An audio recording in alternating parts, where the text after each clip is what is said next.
Hey all, J-Man here. I just wanted to tell you about beardedshirts.com. It's a great place to get a lot of cool superhero shirts and other merchandise. You can scroll, they've always got sales on. As you can see, they've got these really cool print all over shirts, which I really love.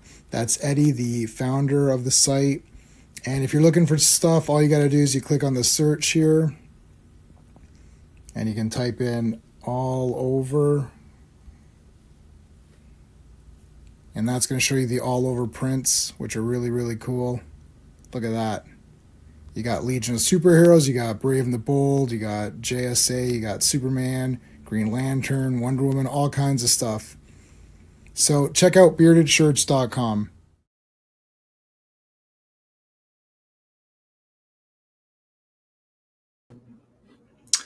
Hey guys, J-Man here. Welcome to Star Wars Episode 4. This is a good one. It's going to be Han Solo at Star's End. This is a great story. We're going to look at that. Okay, so before we begin, let's talk about a couple of things that are coming up. So this Sunday, can you believe it? This Sunday, we're going to be talking about Batman Begins. It is 20 years. 20 years for Batman Begins. I can't believe it. It just wrap your head around that for a second. I got a lot of people coming on to share their love of Batman Begins and their thoughts on it. And, you know, is it still as good as you remember? Did you maybe not like it? You know, we're going to talk about it on Sunday. Monday on Earth's Mightiest Mondays, 4 more issues of the Avengers. I just read all 4 of these and they're bloody awesome. Especially this one with Doctor Strange, man. Holy crap. There's like giant monsters and Surtur shows up. So that's going to be awesome. So that's going to be, of course, on Monday. So Earth's Mightiest Mondays. But yeah, Sunday, 20 years of Batman Begins. I can't believe Batman Begins is 20 years old. It's like literally insane. So there you go. Let's give a shout out to the members, of course. These are the super friends. I know we've got a couple. We do have some more joiners. I'm just gonna wait for the cycle to go through, and then we'll add everybody in. So I always thank Dan, Sean, Stephen, Brennan, Mark D, RR, Philip Story, Quagnar, Digger Jim, and Just Joe. And of course, we always thank our buddy Clobberin Times. So please put a CT in the chat for us. Mike Alonso, who actually had passed away 1 year ago yesterday. And I don't know if Mark D is going to see this or if you guys know. I know a lot of you guys were there last night. Mark was able to set something up. I'm glad he was able to do something because we weren't sure what to do. And Mark's like, he's going to have something. I thought, let's just all meet up on Mark. He was definitely the person to do it. Him and Clobby streamed a lot. I know Sean and I streamed a lot also. But I think Mark D had us beat, and plus he was on Saturday Night Star Trek, which is sort of like the flagship that show that everyone would tune in. It was great. So if you weren't able to join us yesterday for the tribute, check out Mark D with the C's channel. The link's in the description, and he's got a live stream posted there. Some of Clubby's family members showed up as well. So you know, check that out. It was good to kind of just touch base with everybody again, and we should get together more often. It's just I know people are so busy, but it was great to have that time together to celebrate our memories of Mike. So thanks to Mark if you happen to see this. Okay, let's get her going here. Hello. Hey.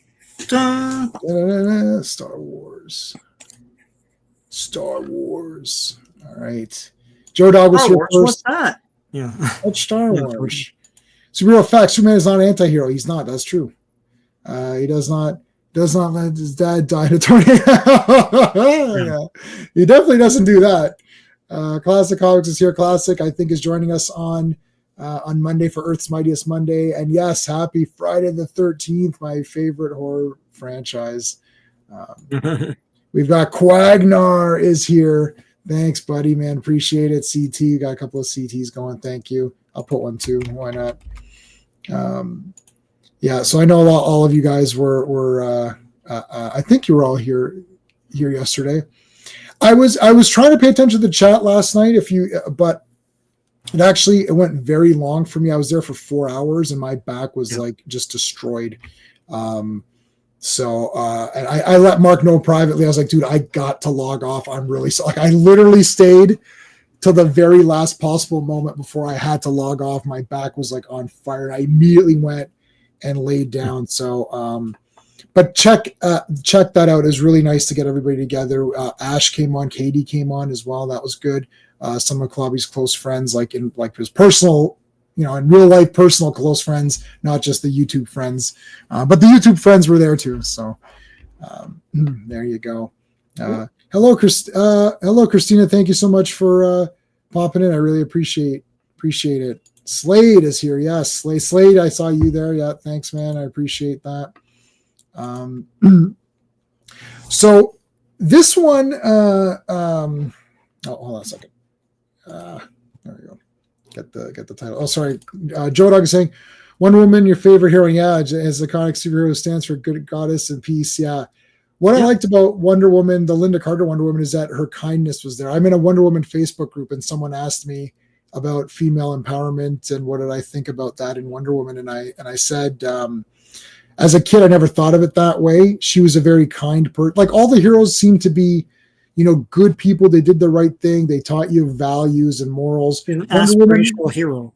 Yeah, that's a real hero. And Wonder Woman also added kindness to it, especially with the Linda Carter portrayal of just like a nice person. I don't think it's like, I know in that time they were like, oh, we want to have, make it a little bit of a feminist movement or whatever. And that's fine. But it was more like anyone, like nobody felt, you didn't feel like you shouldn't be watching. You know what I mean? It wasn't like, I shouldn't be watching this. It wasn't exclusionary like it is today. Yeah. So there you go. Okay. Star Wars. Oh, where's my? Do I have notes on this one? I kind of took notes, but this is actually a very easy story to not. Okay, so last week's story was like, what in the hell is happening with that gas? Yeah. The last one, the last one, not the Boba Fett one. That was cool. Passifog. That's what. Passifog. Like, what the hell is happening here? Passifog every 2 seconds. Use the passive. Well, because it's a strip, so they have to remind you what's going on. Because it's like, what's going on? He made the thing. He invented it, and he kept like flogging his Passifog. Like, I wonder how they're going to be with Passifog. I could do credits. Okay. Do the credits. So Han Solo at Star's End, the comic strip. This is based on the novel, which is written by Brian Daly. Let's full screen that. Novel. There you go. That's the novel. Look how crappy it is on the back, but yeah. Wow. This is the 1979 novel. That's when it came out. And you see the copy right there. 79. Yeah. Wow. 2 years. We were 2 years old. Yeah. And I got the sequel as well. The nice Revenge. That's I think our friend Owen is reading these in the big omnibus. So that was the novel, and it's kind of fun that they said, you know what, for the comic strip, let's adapt this. So they adapted that novel 1 year later, written by Archie Goodwin, based on the book, penciled by Alfred Alcala. This was published in newspapers across the continent, October 6, 1980 to February 8th, 1981. And so that's pretty cool. So were these strips as well? Yes, these are strips. Okay. And this is just cut into this this comic. I want to scroll up to that. So when Dark Horse was published these as comics, scroll down. I want to see that timeline. The timeline, yeah.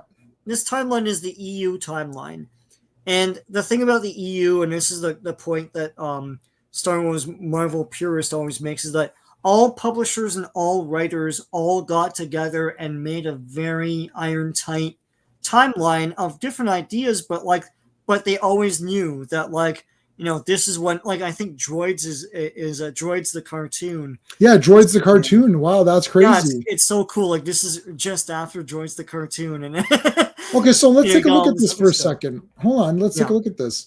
yeah, Tales of the Jedi. Okay, so the Golden Age of the Sith. Okay, so that is 5,000 before Star Wars 4, which is New Hope. Is that what that means? yeah. I think so. It used to be before Yavin, but yeah, Before you have. Oh, yes, yes, yes. Okay. Fall of the Sith Empire. All right. yeah. So what is this? You like this? I don't know what this. What does this mean? What is that? And the And beast. the mask and the Yes, beast. I don't know any of these things. These. Yeah, that's probably either the books or comics. The Okay. saga of oh yeah, Runny Sunrider. Yeah, that's a female character in several adventures that they wiped off the face of the planet after they after they got rid of EU. Um, Okay. Dark Lords of the Sith Sith War. War. Yep. All right. So There's then once here's where we know, like, here's like where we now kind of know yeah, yeah, droids. Okay. So most people have seen droids, or you can watch it now on Disney, I yeah. guess. This should be on there. Classic Star Wars. So this is now your normal This is Star comic strips. Wars. Yeah, So this Stars End, this is right before just before New New Hope. Hope. Yeah, Star Wars. And yeah, right, which we just call Star Wars. Yeah, Yeah. if you saw any of the Star Wars movies in the theater, you call this movie Star Wars, and you don't call it A New Hope. And so they're publishing the newspaper strips, Mm-hmm. and so they make a distinction. So classic Star Wars, the early adventures is right after A New Hope. Then Yes, now we've already read some of those on here. yeah, after this, after Han Solo at Star's End, they make a new comic of stuff that was published after Empire Strikes Back, and that's called Classic Star Wars. Yes. So we haven't actually we did we just kind of did one or two from here, didn't we? No, I think issue 1 is next. Oh, issue 1 is the next one. Okay. Oh, Yeah. right. Because sorry, We did all Fett. the adventures. You're right. Yeah, we finished early adventures. Yeah. Because Boba Fett was the last, or sorry, that gas one or whatever was the last of the early adventures. Yeah. For whatever reason, they have Splinter of the Mind's Eye here, which is, I guess they're trying to fold it into continuity, but it was always the alternate sequel of Star Wars. I have that book. Mm-hmm. And then it's like all this other stuff, River of Chaos. Yeah, so Lando Calrissian, is that trilogy, Quagnar? That's a great trilogy. That book trilogy, yeah. That's a great trilogy. I have that on my phone. I was never able to find that in a proper version. Yeah, what is I don't know what they call that. It must be part of. Well, it would have to be after Empire. So I think. Oh no! Wait! It's before. Is it? Wait, hold on. Is that before Empire? Yeah, that's before Empire. It's before Empire. They're listing comic stuff here, so I think that's what's happening. Where's my? I got my. So when in doubt, refer to your Star Wars like companion. Like as a kid, you needed to walk around with this because like people would say shit. You're like, okay, wait a minute, I don't know what this is, and then you'd have to go before. Yeah, it takes place. It takes place before Empire, but it's published after, right? Obviously, because they didn't have that character. Yeah. So let's see what it says here. So what's the next? That's before, because Lando has the Falcon. Yeah, it's before. Yeah. So it's before. It would be before. So actually, that would then be before tonight's. So that would have to be. Droids in a long time. That maybe it's before Droids. Yeah. See, probably. At the time of this publishing, though, there's no prequel movies, right? So where do you put the prequels then? Prequels are going to go after the Sith War, then, right? Because there's no Sith War in the prequels. Oh yeah, no. All of this is like the prequels would be over. The prequels would be here. The prequels are only like 20 years before Star Wars, so yeah. So it's like maybe. Yeah, Droids is after. Yeah. it would be after the prequel. Hold on a second. Yeah, I guess What? so. Yeah, Yeah, the droids okay. are after. Yeah, yeah, Yeah, yeah. okay, yeah, that's true. Yeah. Okay, so anyways, so we're so all of this stuff, like, I mean, unless it's literally in a comic book, it's like it may or may Mhm. not happen till later, depending on how far we go, right? Yeah. So we just finished the early adventures. We're doing the Han Solo one now, and then Yeah. I mean we'll get to the Marvel comics, but there's also classic Star Wars, and that Yeah. gets interspersed though with. We're not going to see. This is weird. We're not going to be able to do it in actual publication order because we'd have to go back and forth, wouldn't we? Like, I mean, not publication order. Yeah, well, they keep yeah, forget it. They keep making like different like they'll slide something else in later and stuff. So Yeah. no, I So mean we're not we're going to doing be the able to do. newspaper strips. Yeah, we're not going to be able to do that, guys. We're going to do that. We're going to finish up all of the strips. So we're going to skip things in this timeline. But I mean, it is what it is. No, well, we're gonna do Marvel Star Wars We're after going to do that. Marvel Star Wars, but after we finish all the strips, which means Yeah, yeah, which yeah, means this timeline, because the original Marvel Star Wars still is New Hope stuff, right? yeah, So yeah. it'll be a bit. It's fine. I mean, look, everybody knows what it is. It's not going to be like, oh shit, I can't tell what's going on. Like. Yeah. So what was the last thing they actually had here? There's Shadows. Return to the Jedi. Shadows of the Okay, Empire, that's Return of correct. the Jedi. That's Yeah. right. Um. Rogue Squad. I Yeah. have book one of this. Heir to the Empire. Okay, there you go. There's your trilogy or whatever, right? Dark Force Rising, Last Command, yeah, Dark Empire 2, and then Boba Fett and Empire's End. Empire's End is the third of that Dark Empire thing. Right. Okay. Yeah, so I actually have all the Star Wars comics in some form, like digitally or something. So we could probably do quite a lot of these things that come up. Yeah, we could dive back into the regular EU comics and do all sorts of fun. Like Rogue Squadron's awesome. Yeah. And when they announced the movie, I was like, "But what are you doing? Are you doing Wedge Antilles and his crew? Like that's what it was, right?" So No, they're not doing that. If I don't know if I have the British Star Wars comics. If I do, yeah, we can look into it, Quagner. I have to see if I have them. Okay, so this is before A New Hope. And we get some interesting characters going to be introduced. Bullocks. Bollocks. Bullocks. I mean, his I name's guess they Bullocks. didn't understand that. That's basically like Bullshit like or like balls or whatever. No, it's in English slang. It's your nuts. oh, okay. Your People say testicles. bollocks. Yeah. Bollocks. That's Bollocks. bollocks. Like they always. Yeah. That's bollocks. Yeah. Okay. So, anyways, and then Jessa's pretty cool. Jessa. Yeah, yeah. And then like Atuer, Bless Torm. you. Yeah. What's the other dude? Recon. Yeah. Yeah. Recon. Yeah. Recon. Stondar and Recon. I did read this a while ago. I remember some differences. The thing is, there's some things that don't have anything to do with the story, so they just cut them out. 1 second. Yeah. Hello.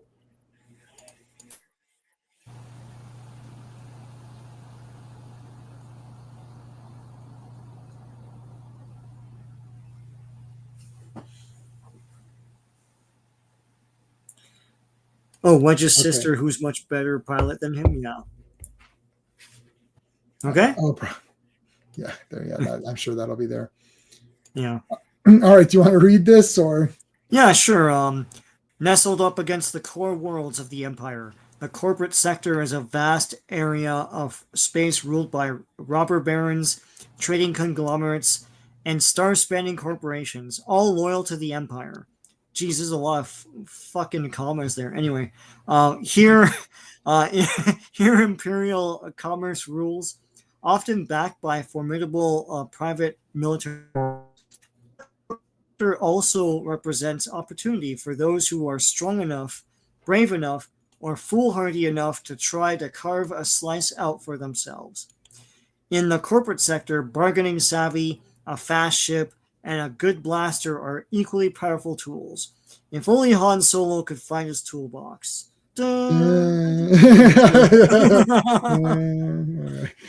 Yeah. A long time ago in a galaxy far, far away, Darth Vader stood in a cool action pose. With like off-brand stormtroopers Yeah, what behind. is this? This is like dollar store stormtroopers. Who are these guys? Yeah, it's like Alfred Alcala. Like for that one guy, he's like, I don't know how to draw a stormtrooper. I don't know. Yeah, Yeah, they're the Remco stormtroopers. Remco stormtroopers. No. Work. So Han Solo is getting attacked by the TIE fighters Yeah. for some cargo, and there goes that dish again or whatever. He gets that thing just gets shot off all the time. Yeah, he just got shot. Yeah. I don't think this guy's just stop putting it on. Bombs a volcano, and it blows up in the TIE fighters' faces. Yeah. Yeah. So like he like went low, and then dropped the bombs or whatever. Yeah. All right, Chewie, we got rid of those losers, but now we need repairs. So he dropped his cargo, is what it was. He wasn't trying. Yeah, he right, which is one of his faults or whatever. Yeah. So it's like he dropped his cargo and it blew up. You blew it up. Damn you! You blew up the cargo. It's like, all right, make your landing. There's Jessa with her freckles. Yeah. It's like, I'm Jessa, played by Phoebe Waller-Bridge. Why is her name Bridge? Yeah. Anyways, so it's like, oh, look at Chewbacca. He looks. Again, this is like not. Like this is not Chewbacca, and this is not Han Solo. Like. They had a lot of difficulty drawing Chewbacca back then. Like he always just looked like a hairy dude. Yeah, look. ZZ Top or something. This looks like a bearded man. Yeah. I like these outfits though. These red outfits are cool, and she's got like this V outfits. Yeah, like super platform hat. Yeah. Like, can I land a plane on there? Oh my god. Yeah, Donna Troy was compassionate. That's true. Yeah. All right, there's Han Solo in the gear, and he's got like, I don't know why his hair is like, he's got this weird hair. Is that the Han Solo hair? I don't know. 70s hair? Yeah. It's like your father. It's like John Travolta-ish. Yeah. So Jessa's dad is Dr. whatever. They just call him Doc. So he's he was kidnapped or something, right? Yeah. And by the corporate people or whatever. The corporations. They're ruling everything. Yeah. And he goes, your father is like, well, I was counting on him to overhaul the Falcon. It's like, well, that's not going to happen. It's like, you're going to have to deal with me now. It's like, oh, damn. Yeah, Alfredo Alcala drives the Star Destroyers as being very, like, they can just fly and maneuver around. I mean, they're just big frigates, right? They can't really look at this. It can't do this thing that it cannot do this. No. Like the maneuverability of those is trash. Like, yeah. Like there's no way they can maneuver like that. That's the point of it. It's like an aircraft carrier, basically. Yeah, it's just like a huge Yeah. It can't do these maneuvers or whatever. So he shouldn't have had that streak. Yeah. So she wants now again, these are strips, so you're probably only getting this one page, right? Like you have to kind of try to like figure out where the strip ended and where the next one began. Liz Allen from Spider-Man. It's like, okay. And like his jacket is changing from like, look, it's this, and then in the next scene, it's the regular one, and then you got the jacket here. Then he got the jacket or whatever. Oh, and it's done. I think that it's like that for the whole thing after this. Yeah, he gets this new. So he's got to. So the corporate authority, that's what it is. It's the Empire. So she wants Han to go rescue her father.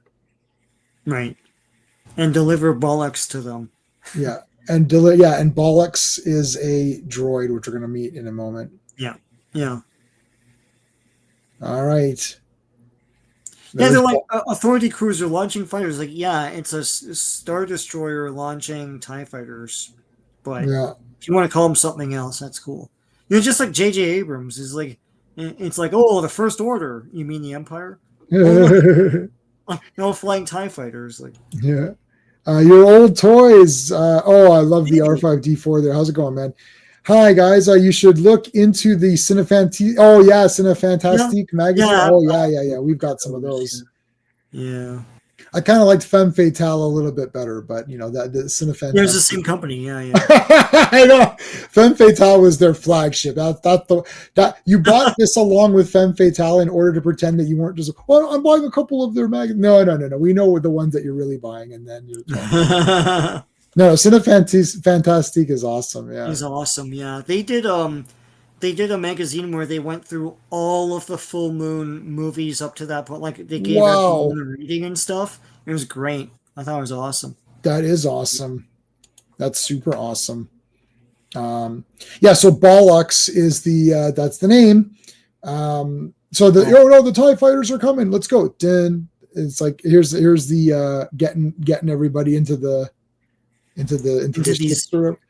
ship fighters or whatever. It's like they it's not the Falcon because it's damaged. The Falcon is damaged, so you've got to take what you can get. This is like in one of those artisan toy people. Like I don't know what it is. They're making figures of the guy that just moves people around. Have you seen that?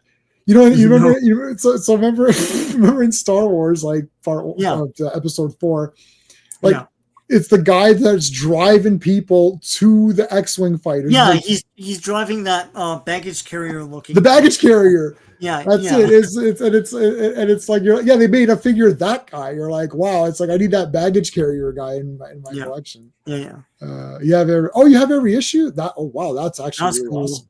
Yeah, that's really awesome. Yeah, I've got a lot of issues of Fangoria because I used to get that on subscription. In Canada, the subscriptions were really expensive.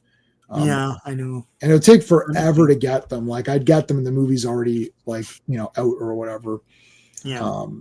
So anyways, okay. That little transport sled. Yeah. You saw that, eh? Like they made that figure, like that baggage carrier guy. Whoa, our $20 super chat. Wow, man. Thank you so much. That's crazy.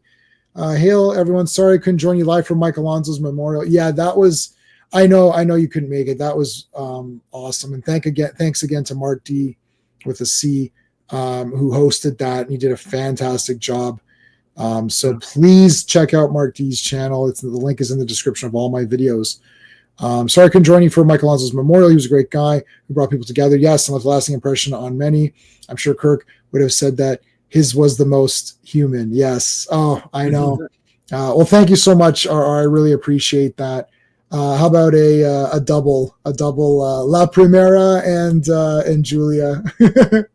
And your comment is so large. How about the horse? I'll give you the horse riding. Ooh. And Sybil. Thank you. I appreciate that. Star Wars Marvel Purist is here. Dude, we were just talking about it. They in the beginning of this comic, they have a timeline of the EU. It's really neat. You can actually I should just clip that part and put it on his Twitter. Yeah. He started up a Twitter group or something called Purists. Okay. So yeah, I don't know if you can just join that or how that works. I'm a part of it. So check that out. Star Wars Marvel Purists. I'll start putting some links up for people and just momentarily. So Sean and I are streaming this through my channel, and I've connected it to Sean's channel. So that means that if you're on Sean's channel, I'd love to have you subscribe to my channel if you're so inclined. And if you happen to be watching on my channel and you have not subscribed to Sean's channel, please do that as well. I want to put Mark D's channel. So last year we lost a good friend named Mike Alonso, Clobberin times, and Mark D did a great tribute to our friend, and they were very close on YouTube. They did many streams together. So check out his channel as well. And also Star Wars Marvel Purist is a fan of Star Wars and Marvel, if you guessed that. And his channel is great. They're talking about actual real Star Wars. like we're trying to do here, and real Marvel. None of this new stuff that's really not that good. And of course, Classic Comics, who's a great friend of the channel and joins us on our Earth's Mightiest Mondays. Make sure you subscribe to him. So there you go. There's all the business out of the way. What did we miss Purist saying here? Oh, hold on. R.I.P. for the Beach Boys. Yeah, Brian Wilson. Beach Boys were nice. Just like Brian Wilson did. That's the song's about that guy. Okay. I just started a while back. I have some mods to make sure unhinged Disney shows don't enjoy normal people. Yeah. I'm a real Star Trek shill though. So if you ever start a Star Trek thing, that I'm a shill for the real, like all of the real Star Trek. I'm a super shill. Trek, yeah. It's all 10 out of 10. All these people are they're nuts. They're the first couple seasons of Next Gen weren't that good. I'm watching them right now, and my wife and I are high-fiving after every episode. We're like, God damn, that was awesome. Yeah, man. Oh, yeah. I don't know. These are the bad ones. So okay. Yeah. All right. TNG? Yeah. TNG, we're on. Yeah, we've done so many TNGs. I was there yesterday, very sad. Oh, that's great. Thanks so much for being there. We appreciate it. Yeah, there's so many people in chat, and I was there for 4 hours. It was because of my broken back. I still have a broken back. So I literally there was like 20 minutes left. Mark's like, we're wrapping up. I'm like, Mark, I've got to leave like right now. I'm so sorry. My back is on fire. I just had to. So, but thanks so much for everyone who was there. I appreciate it. About to drop is that Battle Force 2, BF2? Probably. 05 versus Battle Force 2 2017. Is that what that BF is? Since there's been all this BS promoting Battle Force 3, who needs Battle Force 3 when the Disney's Battle Force 2 is? If that's what that means, yes. Sean with the Bare Naked Ladies reference. Yeah. I've heard of that band, and they're not women and they're not naked, so I don't. It's it's super. I remember when my high school gave out like free tickets to the Bare Naked Ladies because they were nothing, and now they're like this big thing. Right. Well, not in my mind, obviously, since I don't even I wouldn't recognize them from like my neighbor's like shoes or something. Okay, really? Let's play the If we could play the Star Wars music, we'd play the Star Wars music here. Dun, dun, dun, dun. Is it which one? Like just the regular dun dun? No, I like the getting the gearing up one. Yeah. Oh, that's it. Like like when they're that's when they were about to blast the TIE fighters from the Millennium Falcon in the first movie. Okay, no, not that one. No, I got okay. I can't do it. I'm not good on these. I don't know it. I can't hum it properly, so I'm not gonna try. But here's that weird Chewbacca again. It looks so. If you didn't have the strap, you'd be like, is that Chewbacca or is that? Yeah, it's like the Grinch. They paint him green and he's the Grinch, basically. Yeah, they didn't. He looked better in the previous strips we were covering. Yeah, and I was also afraid of Ocala, so I don't know. I don't know why he's upset. He can't fit in these ships. So I don't know why he did this. He can't get in the fighters. They're too small. They're too small to get in there. So. They're like, oh man, that Wookiee's pretty upset. His growls are registering on the instruments. Wow, maybe we should tell him to stop. Yeah, don't do that. I think he'll literally like rip your arms out as they do. John Williams. Let the Wookiee win. Let the Wookiee win. Yeah, new strategy. But sir, no one ever cares. No one ever feels bad about upsetting a droid. He's like, yeah, but droids don't rip people's arm sockets out if they lose. Wookiees are liable to do that or whatever. Yeah, I know to do that. Yeah. Yeah, Che. Yeah, you want the Che? Boom! You got it right there. Yeah. Always have that one ready to go. Most Star Wars thing we have. That is the most Star Wars thing we have. I think the piece of music on the top when they fight when they fight the TIEs, they skip this sort of called "Here They Come." Okay. The only one I have on my phone, believe it or not, is Phantom Menace soundtrack. I really do like the Duel of the Fates. I know it's overplayed, but it gets me hyped up. That's pretty cool. It gets me pumped. I like that one a lot. That's a great. Well, all of the all of the soundtracks are good. Even the shittier movies, it's still if it's John Williams. Even the shit movies, like John Williams brought it, and he was like in his 90s. Yeah, and there's still it's the best thing about those movies. Yeah, Yeah, unfortunately, I think that Indiana Jones was the last soundtrack he's ever gonna or ever did, which really, I guess that sucks for being the last one. But anyways, what are you gonna do? All right, so let's go. Let's go out there and shoot some TIE fighters. I do like these new different ships. It's not X-wings. It's like you're getting some new content here. That's kind of neat. And then some good battling here. Dun, dun. So again, I can't tell where this strip would have ended. Probably would have ended. It probably would have started with this. I bet you it starts with these panels. Yeah. Let me see. Yes, I bet you it does. It's like because it gives it kind of explains a little bit of what's going on again. See, it's like we can see Jessa's fighter. Okay, fine. So that's Han Solo. Looks a little bit like James Bond there for a second. Got a bit of a James Bond feel from Han Solo right there. Yeah. Duel of the Fates. The choir is all. Yeah. I know the Duel of the Fates is badass. Well, the last 20 minutes of Phantom Menace with that fight is just the greatest. And like Darth Maul, like I'm just so pumped for a ninja Jedi. Like, I mean, that's the best, or Sith or whatever. Who cares? Like a Sith ninja. That's the best, man. She's out there. She's out. She escapes out. There's the parachute. With a parachute, I mean, how did that work in space? Well, I guess they're not in space on the. I think this has atmosphere because here they don't have spacesuits on. Like you see. Oh yeah, you're right. Yeah. Okay. So yeah, okay. That's fine. Yeah, that's fine. You thought, wow, we almost thought it was a J.J. Abrams where like, I can hyperspace through vehicles. It's like then you would die in hyperspace because you would hit asteroids and like I don't understand. Like, how stupid are you? Ryan Johnson did that in a previous thing, so I don't know what you're talking about. Like, anyway. Yeah, Ryan Johnson did it too. In that was his big special move or whatever. It's like that's the stupidest shit ever. Like, what do you? Yeah, and then in the next one's like, why don't we just do that? It's like, oh, you can't. I can't remember what their excuse was. And it's like that's a really silly. They're pretty silly movies. Like, I know they're shit movies and whatever, but they're a bit silly. Like it's like. Why doesn't that pink-haired lady just tell him the plan? Like, it's just so weird. It's just so contrived.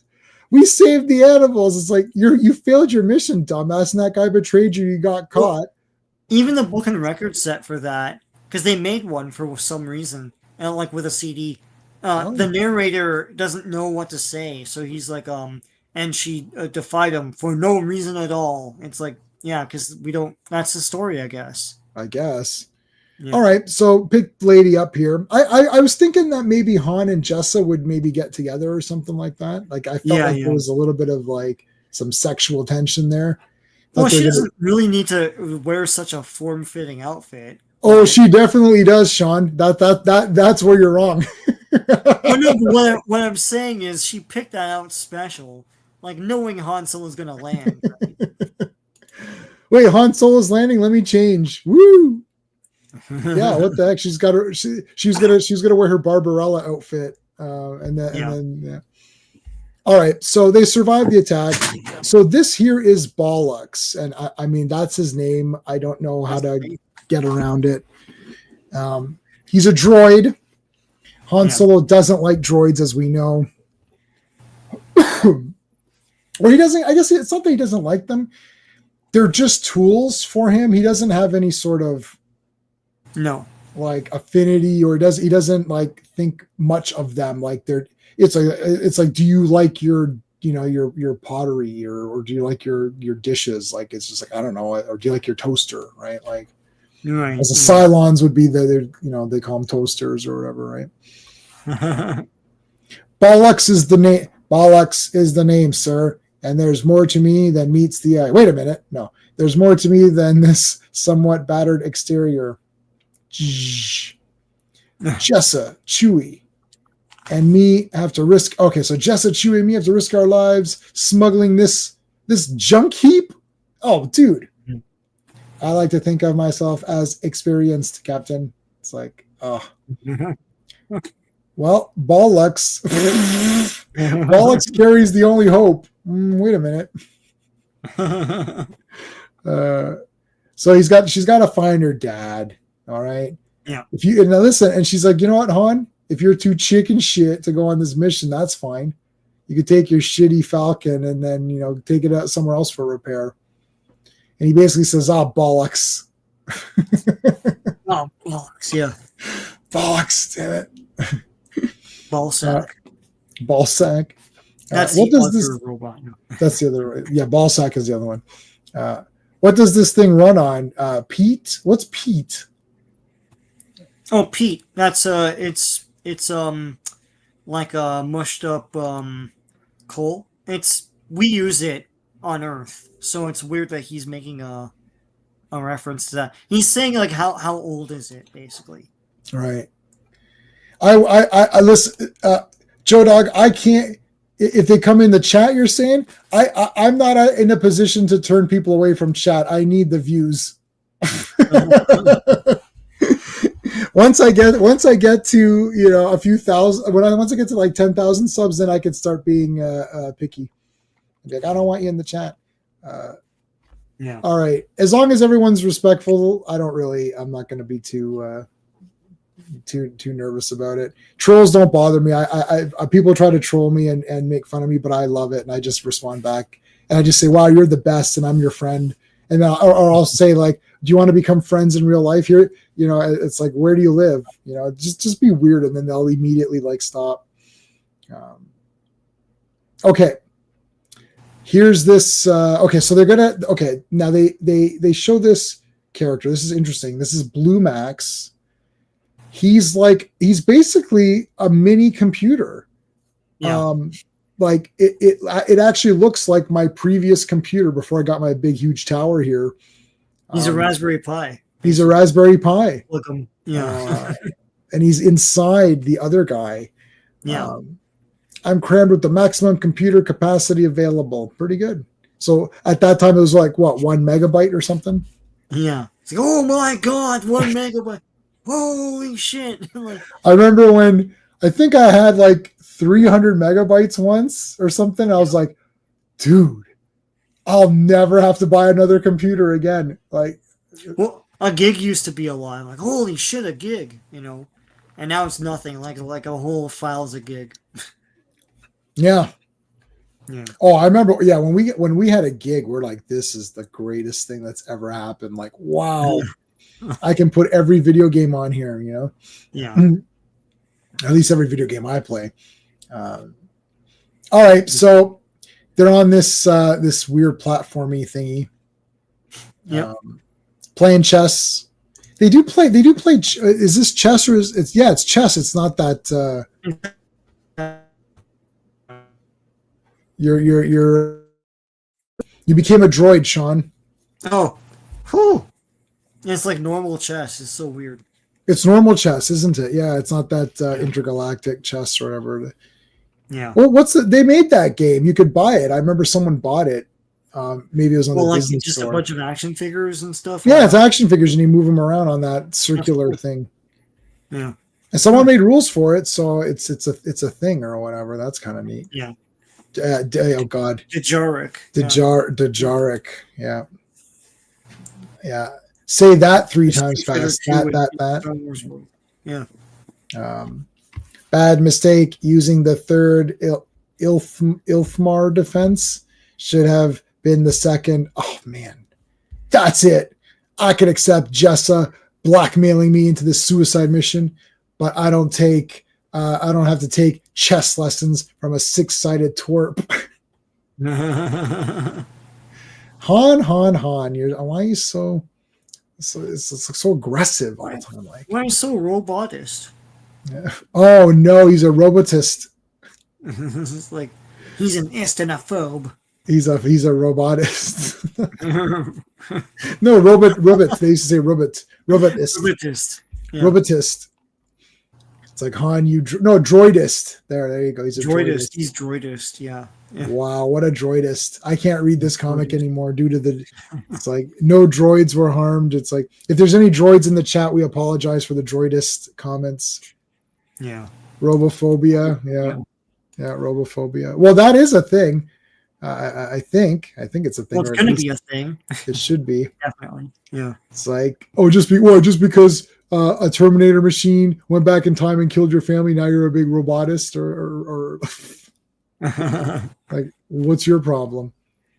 All right, so being new, you're a bit brash, Blue Max, but I suspect something else is disturbing the captain. And until he pinpoints what, everything bothers him. So there you go. You would fit in nicely. Whatever that name is. They're aliens that invade the whole Star Wars universe, and they're immune to the Force, and they use Oh shit. like, they use a what do they call it, like a ectoplasm, not ectoplasm. Oh, is that worm thing that's on the shoulder yeah, of they use you know okay. what, they're like Cobra Law, basically. It's called, no, you know what I was thinking of? It's Elmer from Brain Damage. Right, yeah. You know what, Purist, if you're on the internet or if you're just like wherever, Google Brain Damage. I think his name is Elmer. I own the movie, but I haven't seen it in a while. See it? That looks exactly. That's the thing that's on the shoulder of Thrawn, right? That squid or whatever it is. No, no, the shoulder of Thrawn is a ferret called Issa Lamari. Well, isn't it? I thought there was like a slug or something. That repels the Force. So okay. It repels the Force. These guys are immune to the Force, and I see. You can't sense them, and you can't. It's like, you know. Okay. Basically. So that other thing on his shoulder, organic weaponry, they're like Cobra Law. Okay, so that is Cobra Law then. We interrupt this comic for all the episode of Balls. Organic weaponry, okay. Robophobia was from the Tom Baker robots. I love Robots of Death. There's a pathological, uncontrollable fear of robots, right? Which makes sense. Yeah, I love robots. I've got a Robots of Death toy, the Vok robots. That is a bloody awesome friggin' Doctor Who. Those robots are bloody awesome. There's 3 different colors of them, and I made little papercraft characters of them. They are great. They are great. Yeah, they hate droids and all technology. Okay, there you go. Made of coral skippers, they call them. Wow. Okay. Skippers, yeah. Salamandra. Okay, that's the thing that's on Thrawn's. Okay. It's a whole thing. We'll get to the Thrawn trilogy, like JB. We will get to the Thrawn trilogy. Yeah. Okay, as the Millennium Falcon, I've only read book 1. I only read book. Heir to the Empire. That's all I read. Oh yeah. So yeah. So I was reading that in the hospital, and I stopped reading it because I thought, if we're gonna do Star Wars anyways, I'll just read it brand new, right? I think that'll be kind of better. All right, there's weird. Well, this looks more like Chewie. Yeah. Han he looks like it's like Thomas Cromwell or something. Like.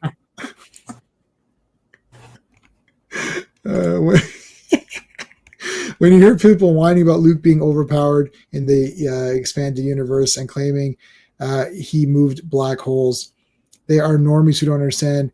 He manipulated gravitic anomalies caused by the Vogue that are okay. So maybe black holes anomalies, yeah. I don't think Luke was overpowered, was he? Are people saying that? No.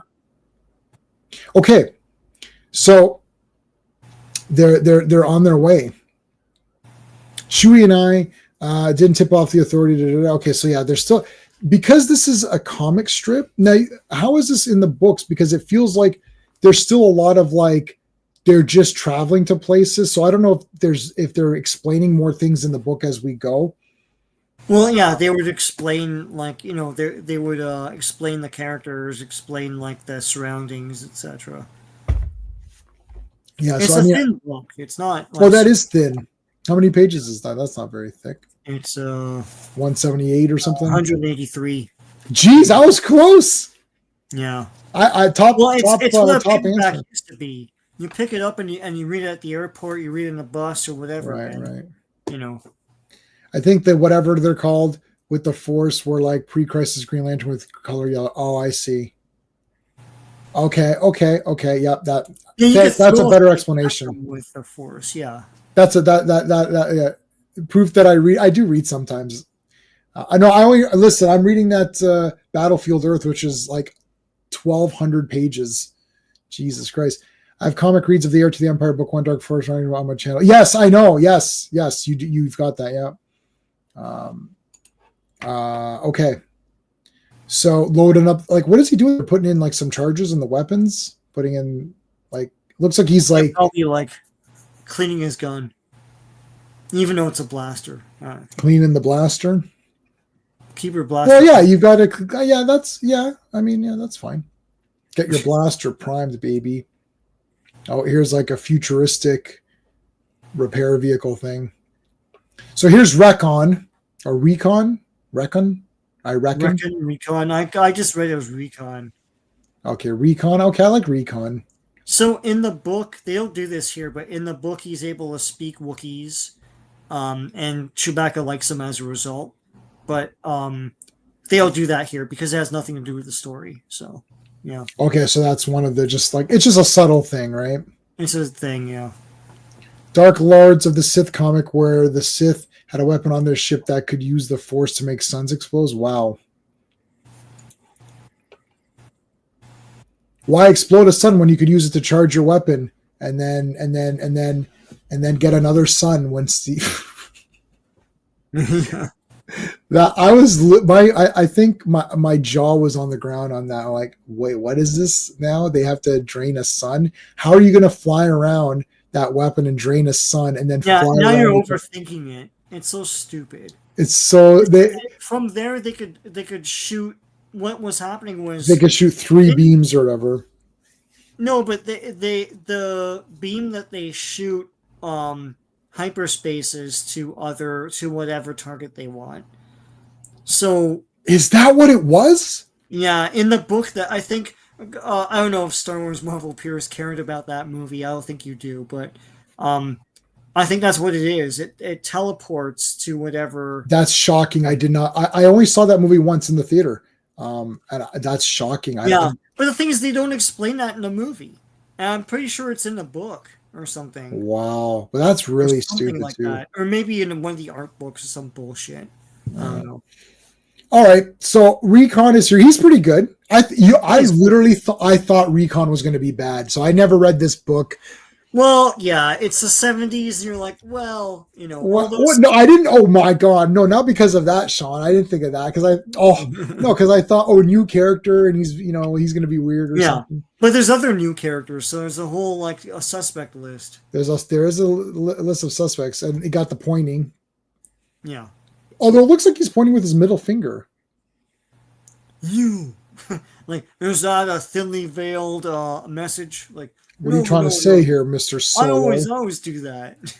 See, look, I'm doing it now.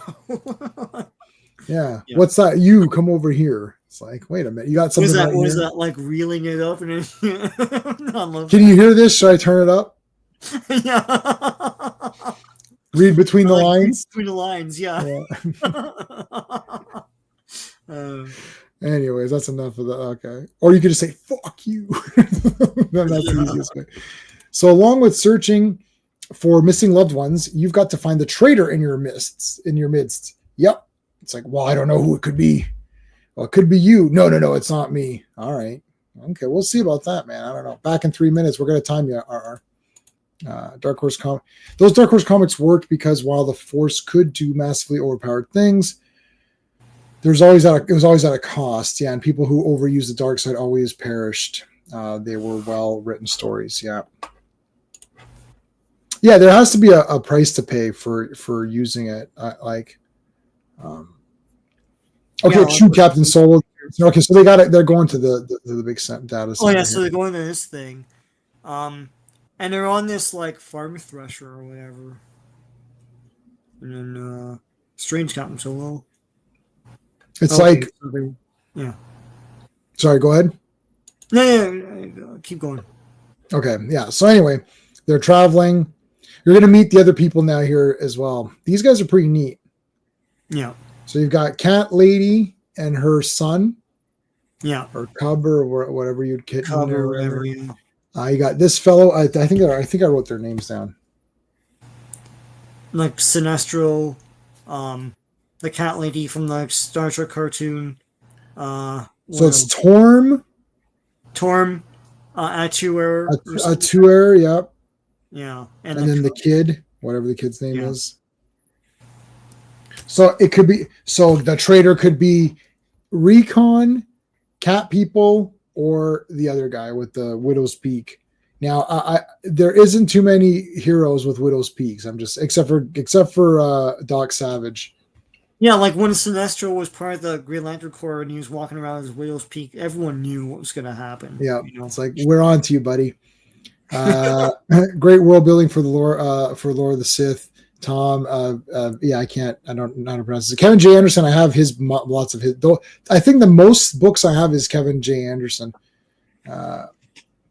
And Kevin J. Anderson with follow-ups, yeah. So Vitich, yeah, rest in peace, Tom. Vitich, is that Vich or V? It's like that Ozymandias. You can never Adrian Veidt or whatever. I read that and there was no movie or anything, so I didn't know how to pronounce it. I was just like, I don't know, like Adrian V. Like it's like, I only knew because of Conrad Veidt, who was an actor back in the day. so I wouldn't ask, yeah. All right, so they're here that little castle area, the data center. There's your team now.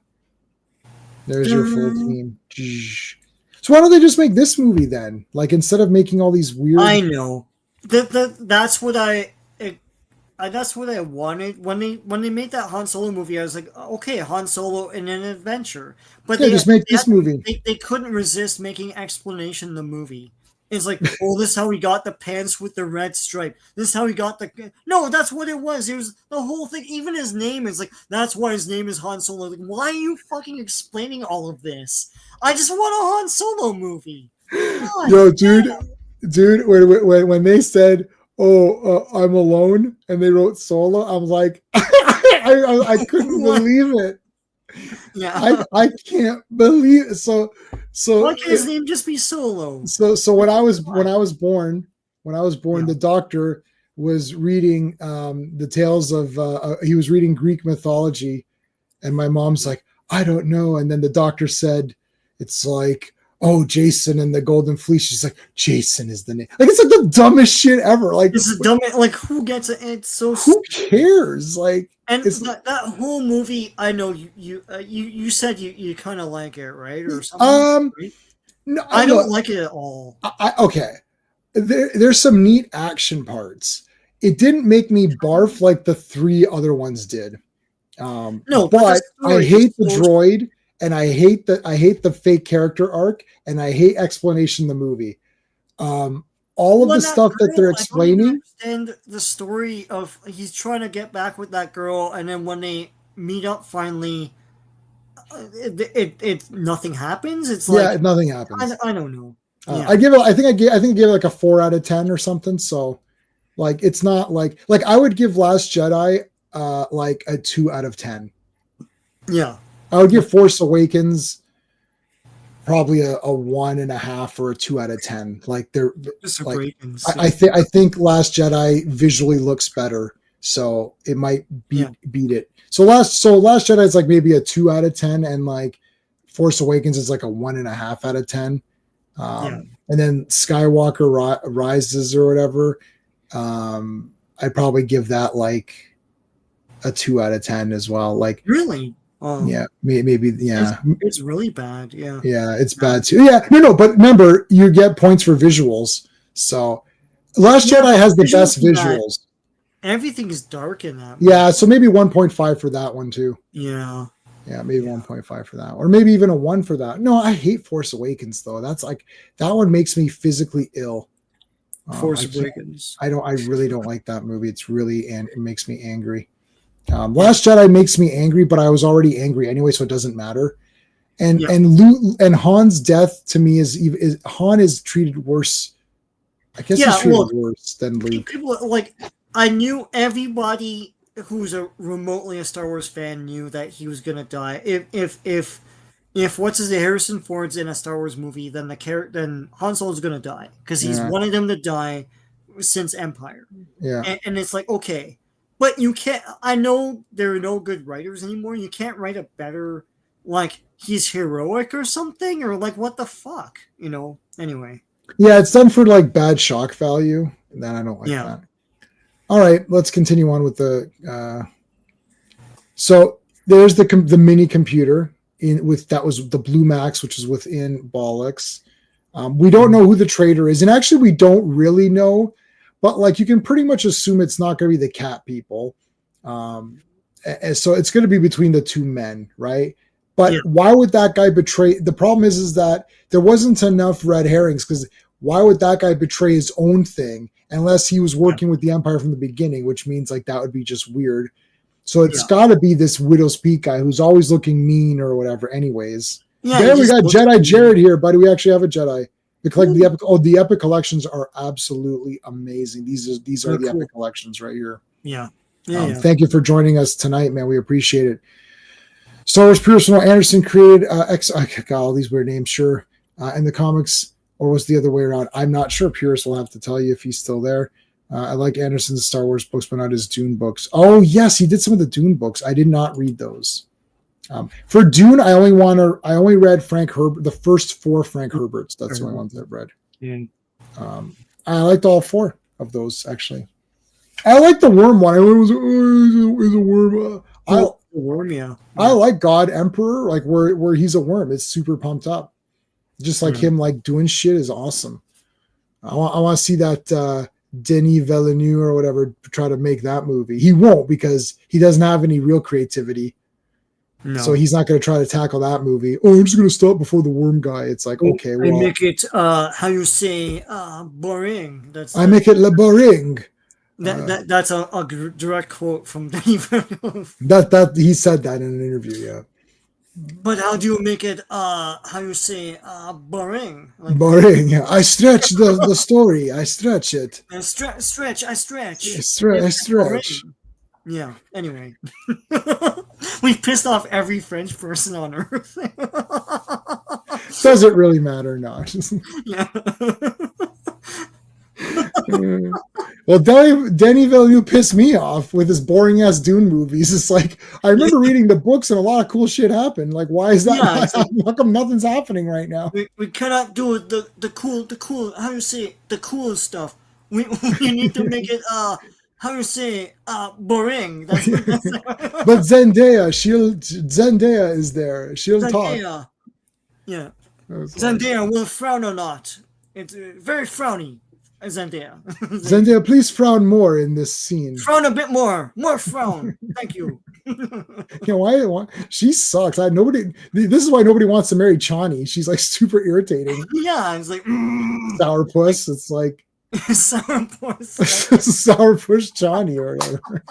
Well, if you lived out there, you'd be a sourpuss too. Like, No way. The Fremen are badass, man. They like it. So someone tried to give a Fremen a pillow, and they're like, "Fuck that!" It's like pillows are for losers. We rocks, man. We put our heads on rocks, man. When Picard was bunking with the Klingons, and they gave him just a board. Yeah, that's comfort.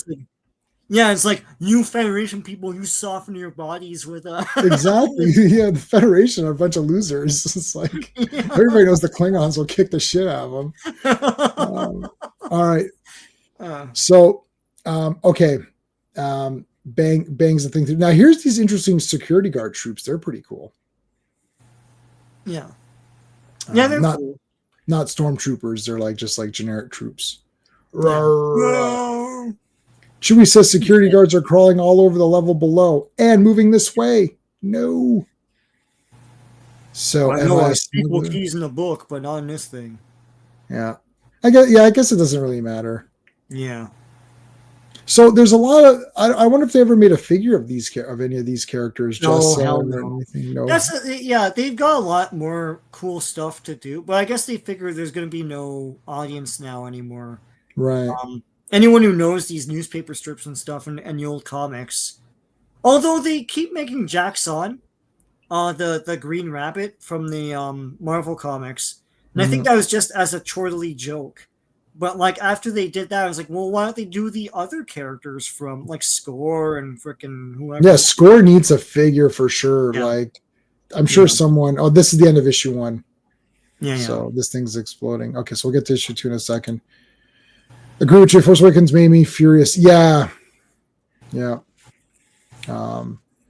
By the retarded 4-year-old. Yeah, Last Jedi made me sad, but visually it's the best of the 3. Yeah.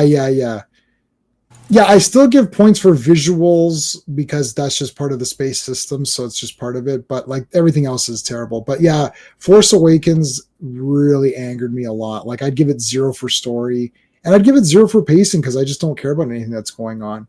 And Last Jedi gets 0 for pacing because it's just too long and like nothing's happening. That entire middle section is crap.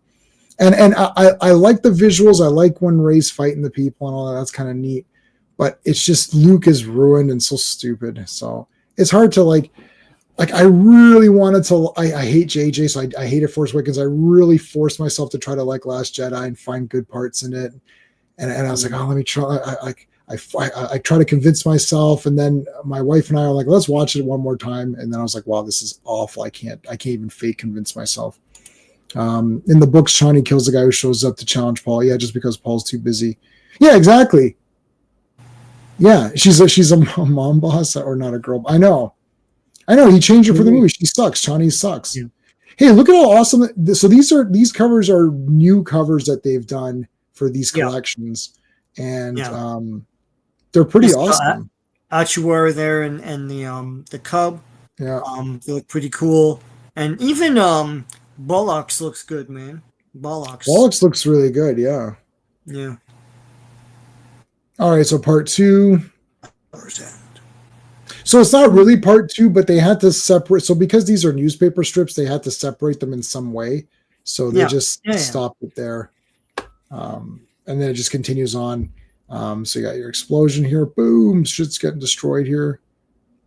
Oh, Chewie's always like, putting his arms up and getting mad and everything. All right, let's go. Get on this thing. Look at the robot, man. It's like jumping up. Yeah. Let's go. Blasters. There's the little mother. There's the mother box. Yeah. Chewie. Done. So Chewie fell. Oh. He's like, Chewie. His balance is shit. Yeah, you gotta, But he has plot armor. I mean, he has plot armor. Yeah, he's not gonna die. Yeah. Oh no, he did die in some book or something, didn't he? He dies in the beginning of that Uzan Vong invasion. Oh, okay. All right, so they're gonna capture Chewie. Yeah. So Han has to basically decide to complete the mission or go back and save Chewie, but he continues on. Right. So he's got the box now. It's like the Hellraiser box or whatever. Here comes that platform ship thingy, which is there, but like here comes the Star Destroyer. Uh-oh. So they're in this thing, this platform. Yeah, so literally just it looks like the monolith or something. Yeah. And then the Star Destroyer is like gonna intercept it. Yeah. Bollocks. What's happening? Take me out so I can see. That's the blue box. Blue Max.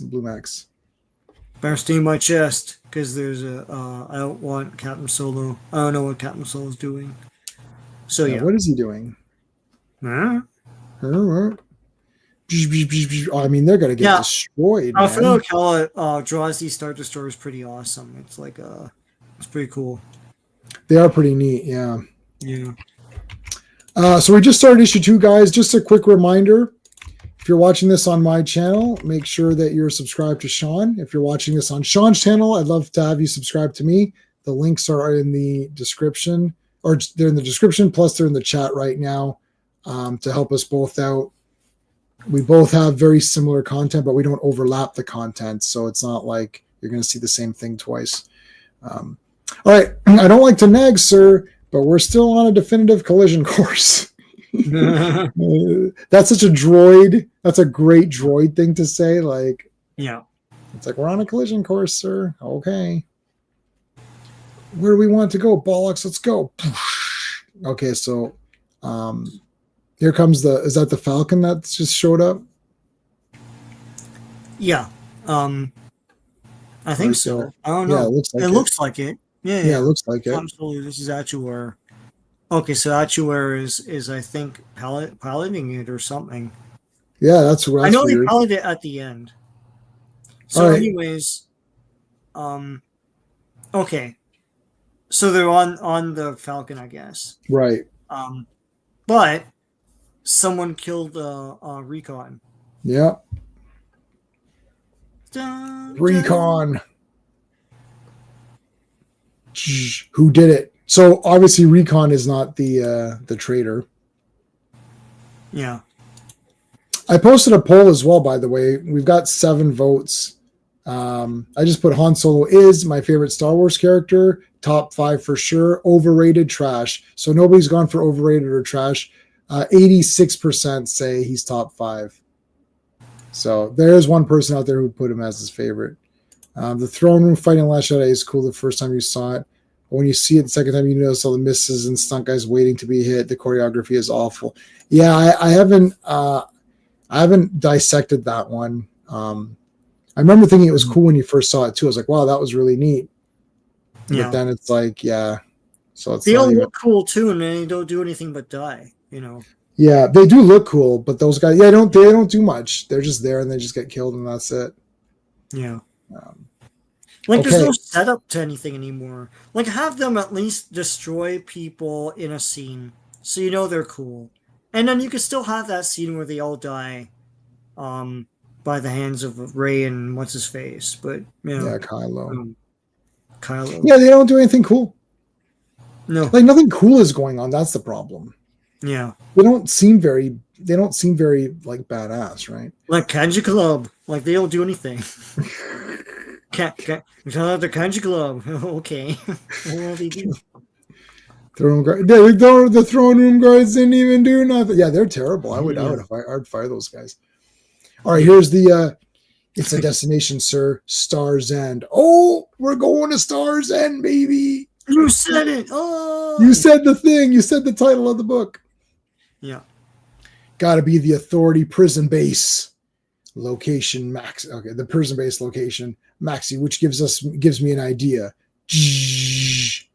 The Knights of Ren didn't do shit either, though. Those guys were garbage. What does this mean, Captain Solo? Well, it means one of you assholes is the traitor, and you killed Recon, and we're going to the Star's End to check out the prison. Do you want to check out Galaxy's Edge? Because we're going to be real close to Galaxy's Edge since we're at Star's End. It's like, no, we're No, good. I'm good. Yeah. No, I'm good.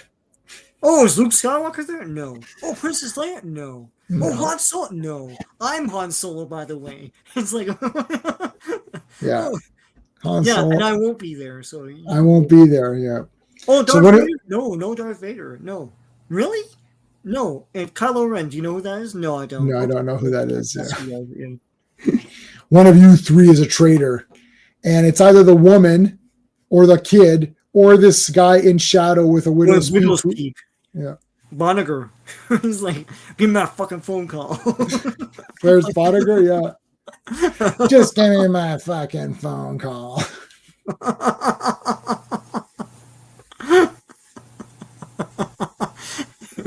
He spits blood on the sheet of paper. What is that? Ad lib? Like, what the hell, man? I don't know. That's awesome, though. Angry words. Here we go. All right, you get the communicator on here. Just let her flying out. Yeah. All right, so there's the Midas. What is that? 8, 5, and 7. Yeah, bitches leave. Bitches leave. Oh, so he so Solo said, okay, when Recon died, he etched out like a code, but then he gives them the code. He deciphers it and he gives them the code, but it's wrong on purpose. And so these guys enter it in, and then he entered it in right, meaning that he knew what it was all along, figured, hey, there's a typo here, or whatever, a mistake, let me do the real thing. And then Solo's like, yeah, you're the traitor. Yeah. I'm smarter than the average Solo, man. Like, I outsmarted you. Damn you, Solo. You think you're the best. I'll shoot also, this that Widow's kid. Peak giveaway. Yeah. It was like a dead giveaway. Yeah. I knew it was you because that Widow's Peak of yours. Damn it. I was going to shave that off and change my hair. And that scowly face. Oh. You and Zendaya. It's like you're both on my suspect list. A smuggler, eh? And a mercenary like you should at least understand my motives. I don't understand betraying a friend, Slime. That was a cool comeback line. Yeah. Guns, guns, guns. Pistons are playing tonight. I never missed a game. Yeah. Yeah. The Pistons are playing. And he goes, do tonight. He hits the he hits like the drums or whatever, like the I've seen that movie many times. Yeah.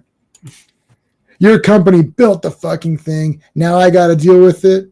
I don't have time for this bullshit. It's like Clarence, and he's like, he goes, once it's gone, and he goes, one man. He talks about like, he goes, drugs, prostitution. And he's like, one man can control it all. He's like, well, Dick, looks like we can make a deal after all, or something like that.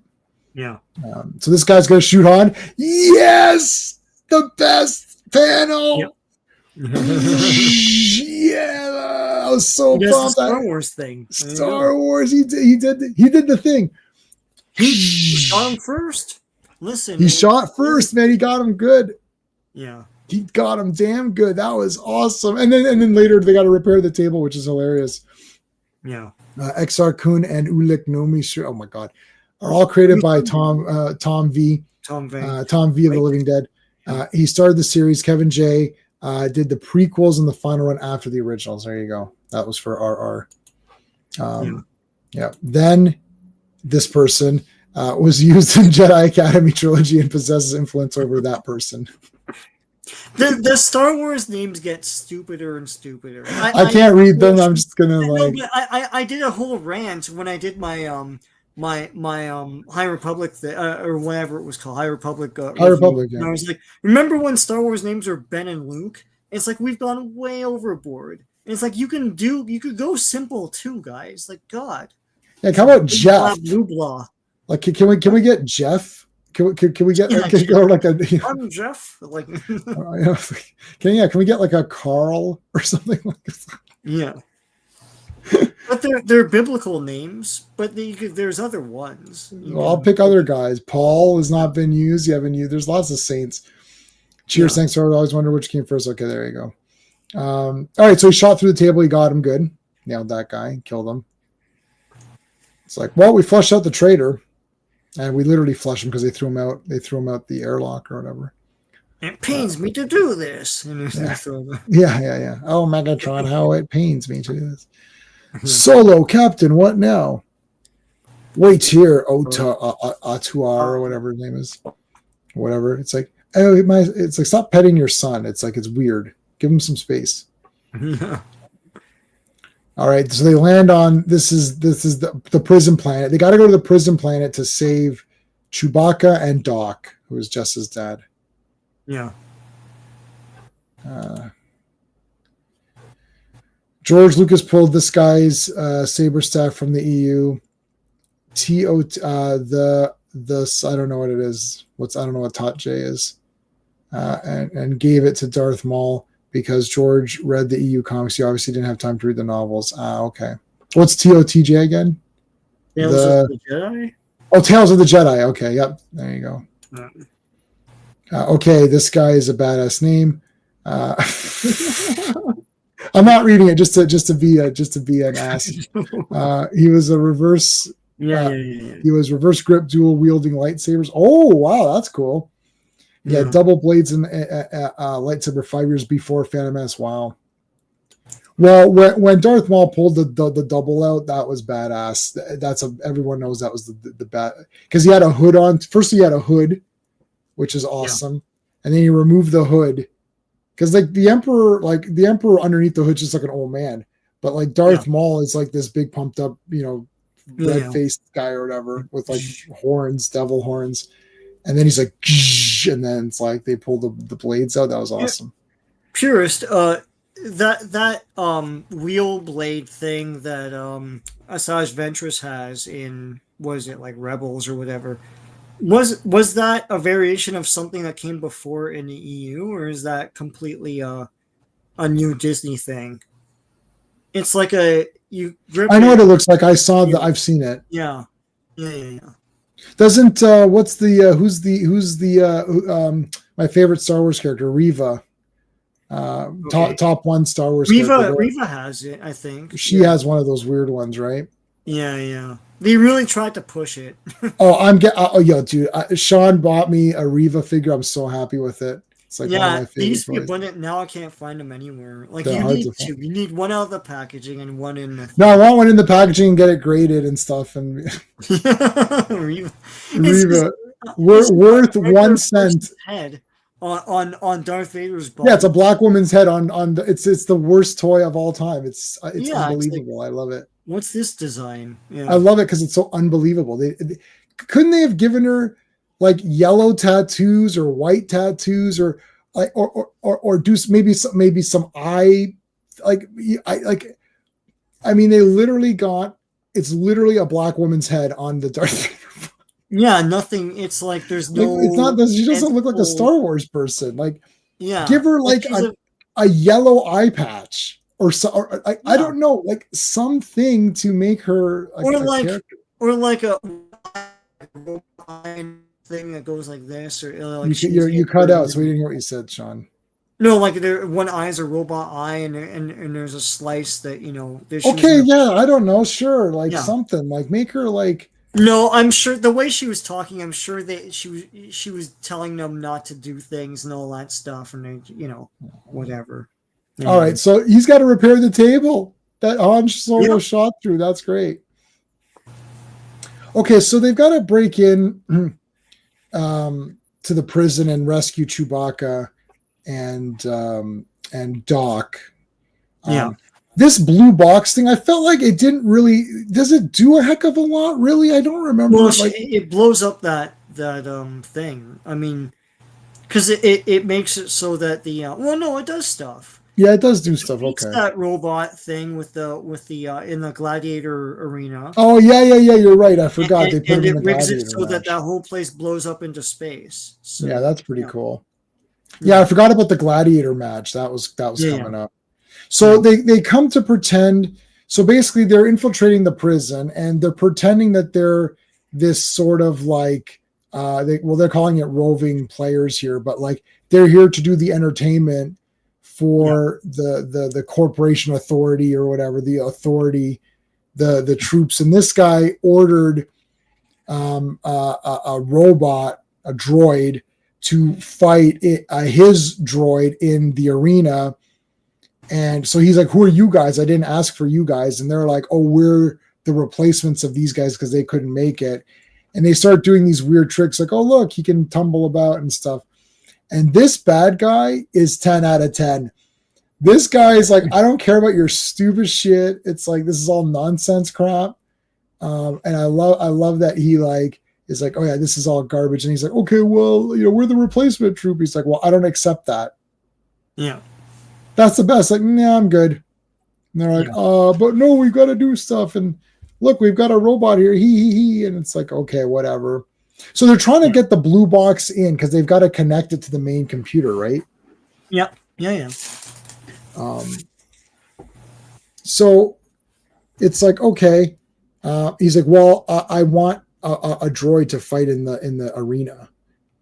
Yeah. So he's like, okay, we'll go. We've got a droid or whatever. So he's like, enough. So again, Ul Rashan get that hunk of junk to the arena. So they bring in Bollocks, but he doesn't have the blue max in him. He's just his own self now. Yeah.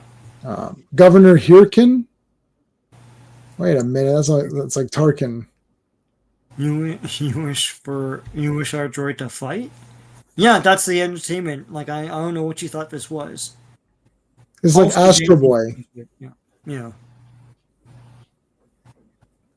So Anyways, they're like, okay, the droid's gonna fight in the arena against Hirkin's droid. Yeah. The Catwoman's like, oh my god. Oh my god. All right. They go back to the Falcon. They gotta smuggle the blue. So they want to put the blue Max into him because that'll help him defeat. Because Blue Max, once he connects to the computers, he can find a weakness of the droid, the other droid, and then he can tell this guy the weakness. Yeah.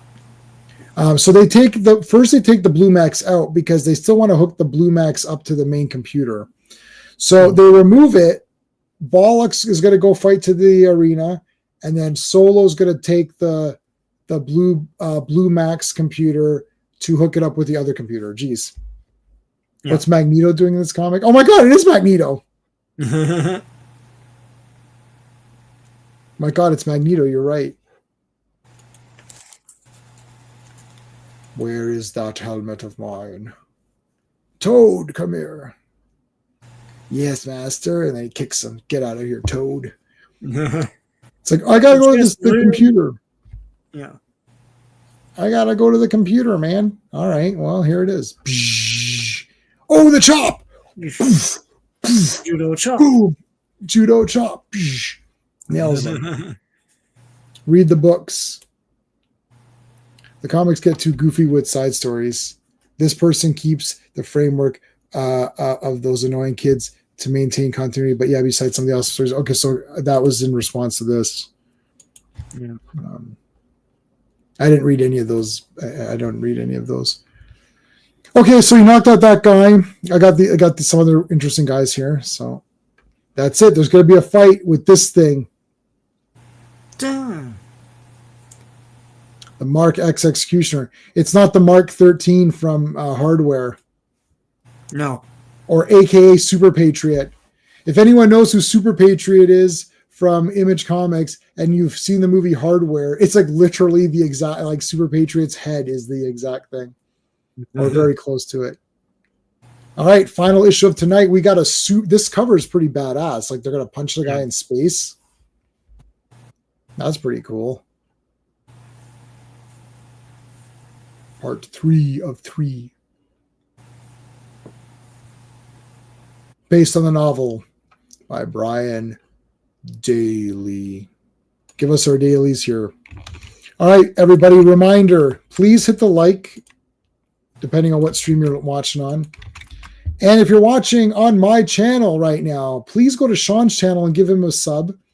And if you're watching on Sean's channel, please come to my channel and give me a sub. We would both appreciate your subscription. We're doing this for fun and to preserve real Star Wars, because we're not getting any more real Star Wars. It's over, Johnny. And Johnny normally responds, nothing is over, but Johnny then responds, yeah, it's over.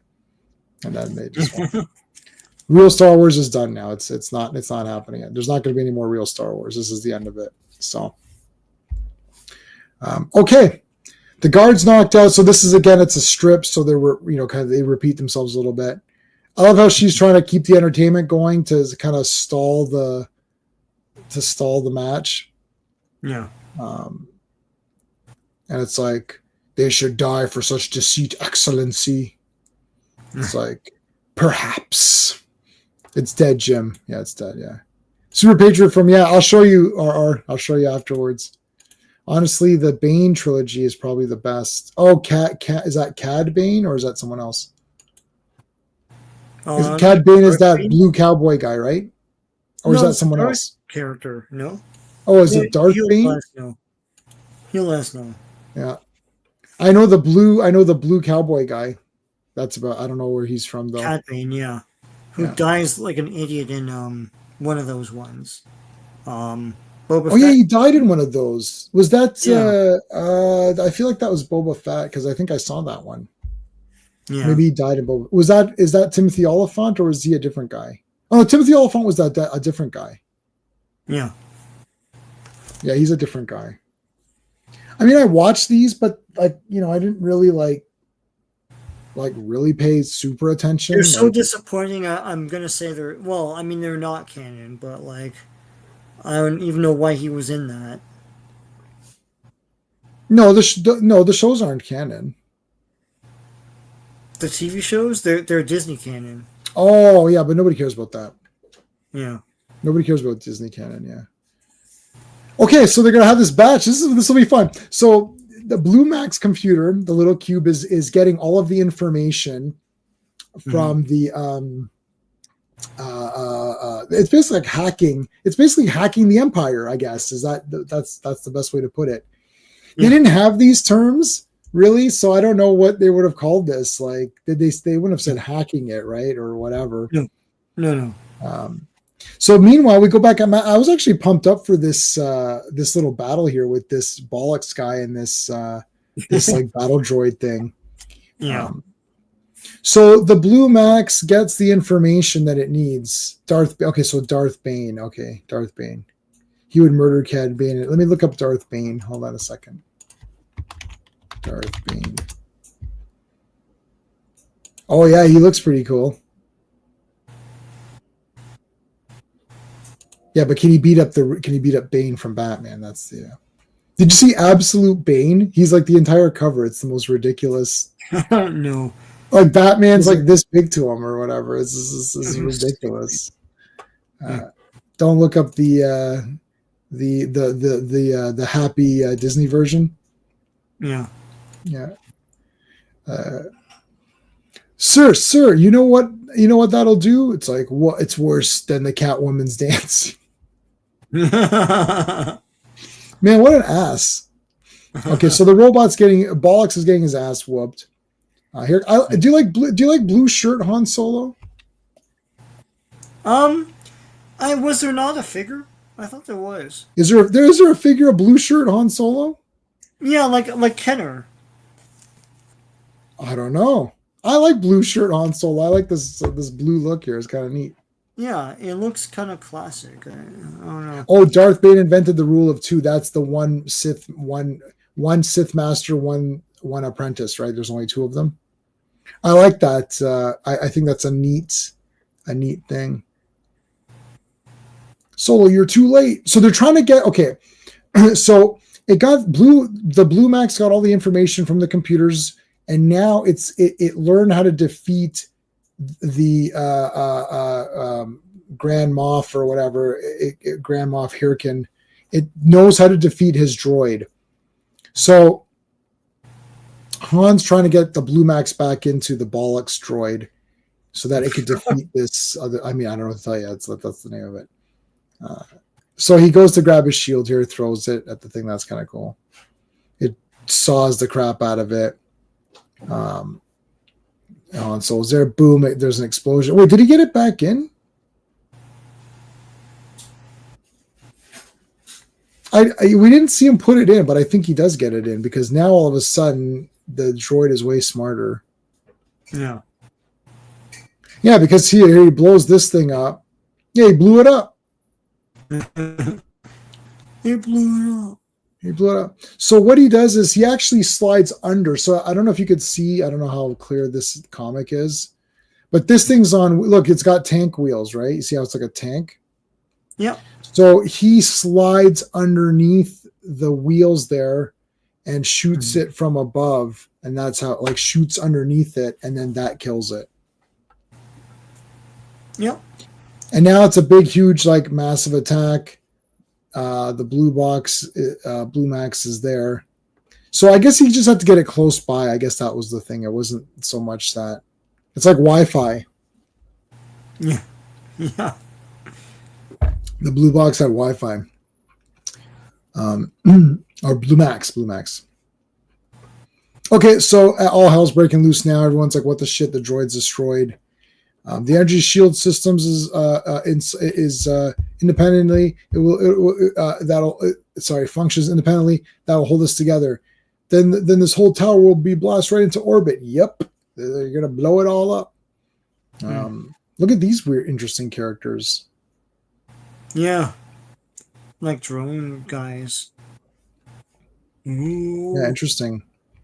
All right, let's get the hell out of here. Oh, there's Doc with Chewie. Yes. Path of Destruction. It'd be the first Darth Bane book. Great production value, sound effects, music. Oh, okay. Is that like the audio? The audiobook? The audio of Battlefield Earth is awesome too.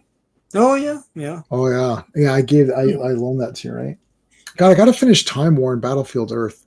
It's so huge, Battlefield Earth, but like, oh. Yeah. I got all excited because I finished reading that 800-page Fire, Dragon, and Blood, or what the hell is it called? Fire and Blood. Yeah. I read that whole thing, House of the Dragon, and then I got all pumped. I'm like, yes, I could read thick books, and then it's like, Yeah. all right, they got to go. Let's go. Let's get out of here. Lots of blaster fire. Let's go. We got to go. Yeah. All right, there's Doc. So the cat lady, so the Recon is dead. Torm is dead. Atura or whatever and her son are alive. And these guys have to get out of here. Mm-hmm. Here comes, so she's piloting the Falcon, right? Because here she comes. She's piloting it, yeah. So Han Solo was pretty loose. Sorry, Sean? These guys were in the tower there, so. Mm-hmm. Yeah. God. So, Corellian, we know what's going on. There are more of us, and we're better armed. Uh-oh. There's that lizard man guy or whatever. Mm-hmm. A man animal doing the work of a cyclo. Yeah. I'm at that part where he's trained him how to do stuff. That Johnny or whatever his name is awesome. Johnny Goodboy or something. Yeah. Oh man, he's a great character. Too bad he was so stupid in that movie.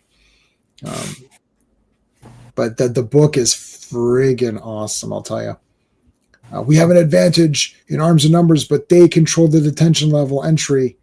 It's like overwhelming them will be unbelievably costly. Yeah, so it's like they can't get to them. And then this thing is shooting out or whatever, right? So is this the thing that's gonna blow it up or what? What? What do you mean? Like what is going on with this thing? This missile?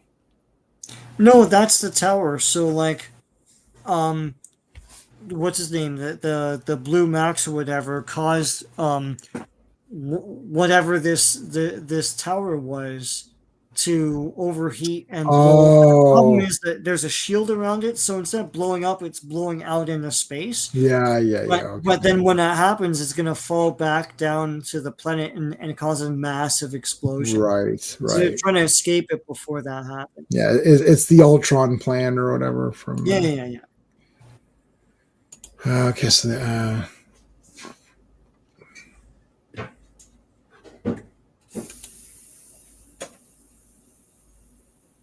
we played Johnny Goodboy and is from Canada. Nice. Huh. Yeah, I thought that movie was silly and stupid, but it was kind of neat. I thought it was just kind of fun, but this book is absolutely incredible. But I'm only on page like 70 or something, or maybe 100. I don't remember. I have to look. All right, so they got to get out of here. Blue box. I mean, a lot of this could have been a movie, and it could have been very fast paced. It could have been a 90-minute movie, and it would have been pretty neat. Mm-hmm. But there are spacesuits. There are spacesuits. They can go. But Hirkin's bunch has easy access to them. That explains why they're not rushing us. It's like, Doc, get someone up front to help Chewie return the guard's fire. It's just like they're pressing this thing going, look at this guy. Good. This is actually pretty good. Like this guy's like super pissed. Yeah. And the Falcon is like literally on the thing, which is really neat. All right, we're back on. Let's go. Look at these guys. They're pretty cool. They got some cool space suits on. Suits, like the design of them, they're pretty neat. The ball heads. So these guys are all shooting at Han, and he's fighting that lizard man in space, as per the cover. Yeah.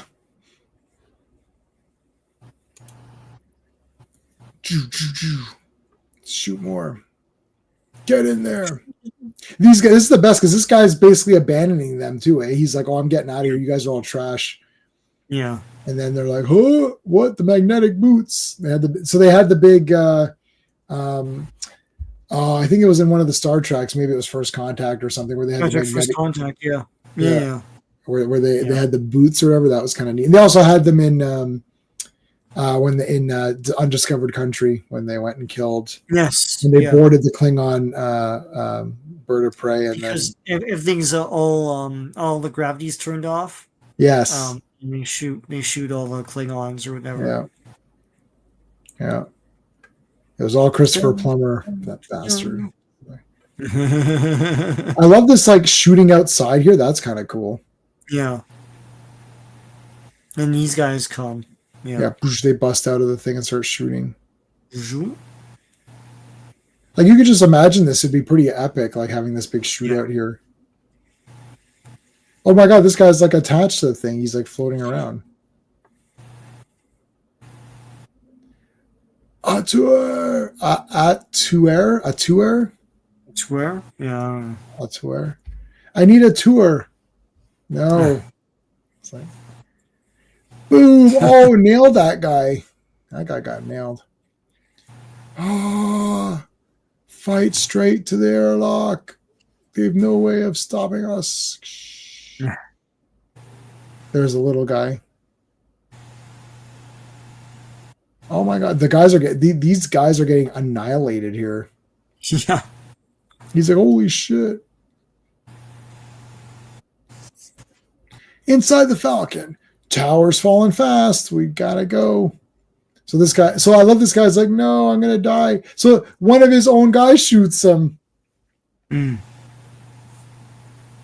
That was this awesome. guy is like, well, if we're going down, you're going down with us. Oh. Yeah, that was great. Seal the airlock, Chewie. Let's get out of here. This thing. Dun, and the Falcon flies off as this thing plummets back to the planet. Yeah, explodes.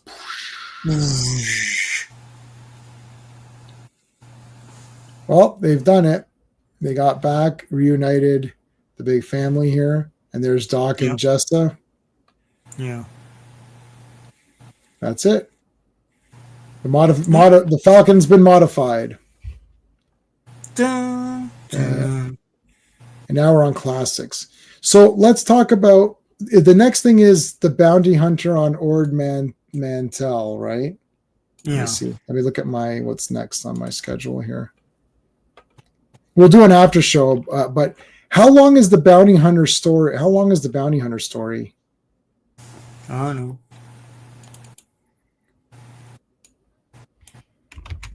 Like, should we just do that and nothing else? Or should we do Darth Vader strikes as well? The thing is... Oh, okay. I think in Volume 2, each issue begins a story and ends a story. So it's hard to cut off at any point. But here, it looks like, Bounty Hunter of Ord Mantell begins in 1, ends in 2, and then they begin Darth Vader Strikes. So 2 issues for the Bounty Hunter. How many issues for Darth Vader Strikes? I don't know. Because this ends with issue 4, which is part 3. But I don't know what the next volume has. Okay, so hold on. Let me remove this from the screen for a second so I don't spoil it for people. Let me see what the ending is, because we basically do about 100 pages a stream, so there is only 100 pages left on this. Or does volume 2 continue a story, or does it start a new story? I'm trying to look up.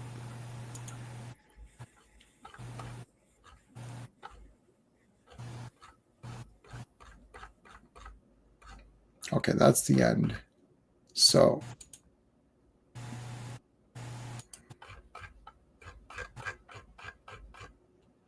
let me see what the last story is.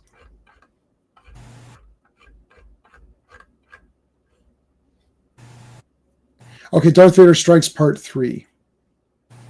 Is that the end of That's the Let end of Darth it. Vader Strikes? Yeah. Okay.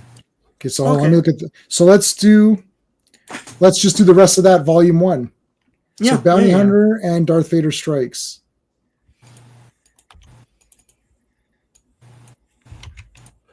Okay, Bounty Hunter and Darth Vader Strikes.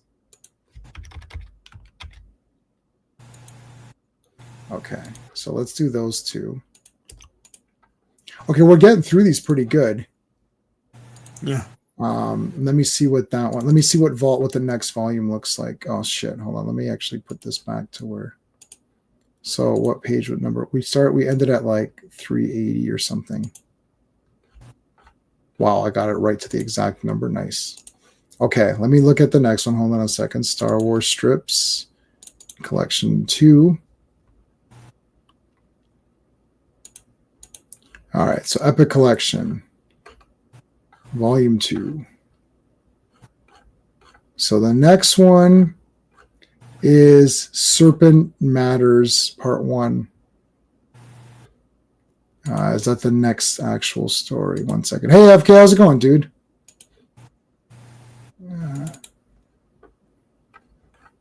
Yep, Serpent Masters. Okay, perfect. So next week is the Bounty. Oh man, Bounty Hunter is awesome, and Darth Vader Strikes I think was pretty awesome too. I've read those. So now we're getting into the ones that I have read before. Yeah. And actually, I think I read at Star's End before as well. Okay, let's take a look at some Star Wars other stuff that we mentioned on stream here that we didn't get a chance to look at. Share screen, new tab. So what were some of the things? Someone said Darth Bane, right? Darth Bane. Now let's take a look at him. And I'll change my background, even though it's still technically Star Wars, I guess. Okay. Darth Bane. So what's the so one of them's the Disney version? So hold on, Jaina Solo. You already had Sword of the Jedi trilogy for Jaina Solo. Yeah, I don't like. Yeah, all this cool shit. Like Darth Bane is not part. Is Marvel Pierce Darth Bane is not part of Disney. Like they don't have unless he's mentioned or shown in Clone Wars. I don't think there's any Darth Bane in a Disney continuity. So this is normal Darth. This is normal. Yeah, the old book, right? That's the normal one, right? Into the Clone Wars, yeah. Oh, this Clone is the garbage Wars, one with this weird armor. Clone Wars is sort of like the life preserver raft or something of some of these EU characters, because they would incorporate them into that, but now that's canon. But it's like, okay, so you're saying these guys and their backstories are canon? Like, what's happening? And is you know, okay, so you know what? I never watched Clone Wars. I never watched Clone Wars. Yeah. But I do own Clone Wars. And I never watched it though. So like purists, are people like, do people like Clone Wars as part of Star? So again, I'm like the, you know, I'm the, if I like it, I like it. And if I don't like it, I don't like it. So I'm not super concerned about, like, I'm only concerned if a character I love is ruined. So for example, I love Boba Fett, the character. I did not like Boba Fett, the show, because it made, you know, Boba Fett or whatever. It made Boba Fett crappy. So I don't like that. If it made Boba Fett awesome, I probably would have liked it, right? Because I'd be like, oh, Boba Fett's in it and he's awesome. But if you make him crappy, like the main reason I don't like Force Awakens is because it's a remake of one of the best movies ever made. You remade Star Wars: A New Hope, and you tried to pretend it was new, and you ruined Han Solo. That's the real reason. Last Jedi, same thing. Like you ruined Luke Skywalker. I don't hate any of the new characters. I just don't care about them. like I'm not excited about them. Yeah. I don't hate Finn or Ray, or I don't hate them. I just don't care. It's just like, oh, there's Ray. Oh, okay. Like I don't care. I don't hate her. There's nothing to hate. I don't care. I hate Yeah. that they made Luke Skywalker stupid. I do hate Yeah. Rose. I think she was super Yeah. annoying and terrible. Terrible. Yeah. I thought she was super terrible. But Disney tried to keep the CW what's The Clone Clone Wars. Wars. Yeah. Disney wants to keep the Clone Wars. They can have it. The Clone Wars is trash removed from EU, and continuity is near flawless. Okay, so you don't like the Clone Wars because people like the Clone Wars. I thought Yeah. people really liked Clone Wars. Clone Wars destroys continuity all over the EU, even disregards G canon for the movies. Filoni can't write. Yeah. Okay. Yeah. I don't. Gosh, I don't know. I'm not a big Clone Wars fan, but I'm a fan of whatever the artwork, especially Primal and Symbiotic Titan, awesome Samurai Jack, yeah. So I thought people liked Clone Wars. Oh yeah, Clone Wars fits the EU movies and leads. Yeah. Oh, you're talking about? Oh yeah, I've got those as well. I've got those cartoons. Yeah. Let's Yeah, look I at have those. them too. Clone Wars That does go directly into the third movie. Yeah. cartoon. I don't know what you would call those. This I have these. I have Yeah, this yeah. right here. This I have this. Yeah, yeah. For a long time, Volume 2 was like hundreds of dollars for some reason. I have it, but yeah. Yeah. So is that so? This one is considered part of it or no? I don't know because it contradicts the CGI show, which was the more popular one. So I don't even know anymore. Because it as Pure says, it does lead into right into the third movie. So Okay, I so do. this So I'm is just the yeah. so I'm just checking my the WTF man. Yeah, so okay, Pierce, this is Legends now, and the CGI one is part of the canon of Disney, right?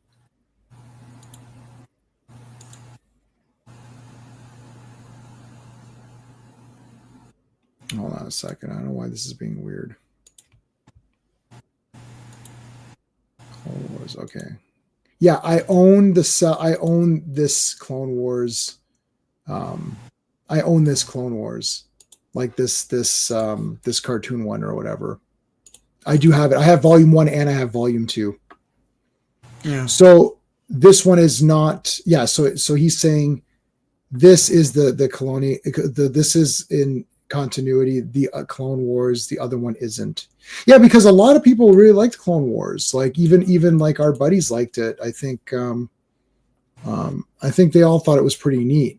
So I don't know. That was one of the weird It's ones. violent. It's pretty cool. But like, yeah, I see what you're saying because there's a lot. It breaks a lot of things. This one is cool. It's goofy at times. You know, like they had that weird reveal of C-3PO's gold armor, and it's like sexy music and stuff. It's so weird. Disney can't So do that. Clone They wanted Wars. to do it. This is. Oh, what about this movie? Yeah, you liked that when it came out. Yeah, I thought that was super neat, man. I thought it was really neat. I haven't watched it since it came out. Is it any I good? think I don't remember. it looks bad now. It's very ugly. But Oh yeah, could be. but yeah, and it's goofy too. And like what's her face? Ahsoka keeps saying Sky Guy and all that. Yes, you're right. That was really But stupid. that they abandoned that in the show.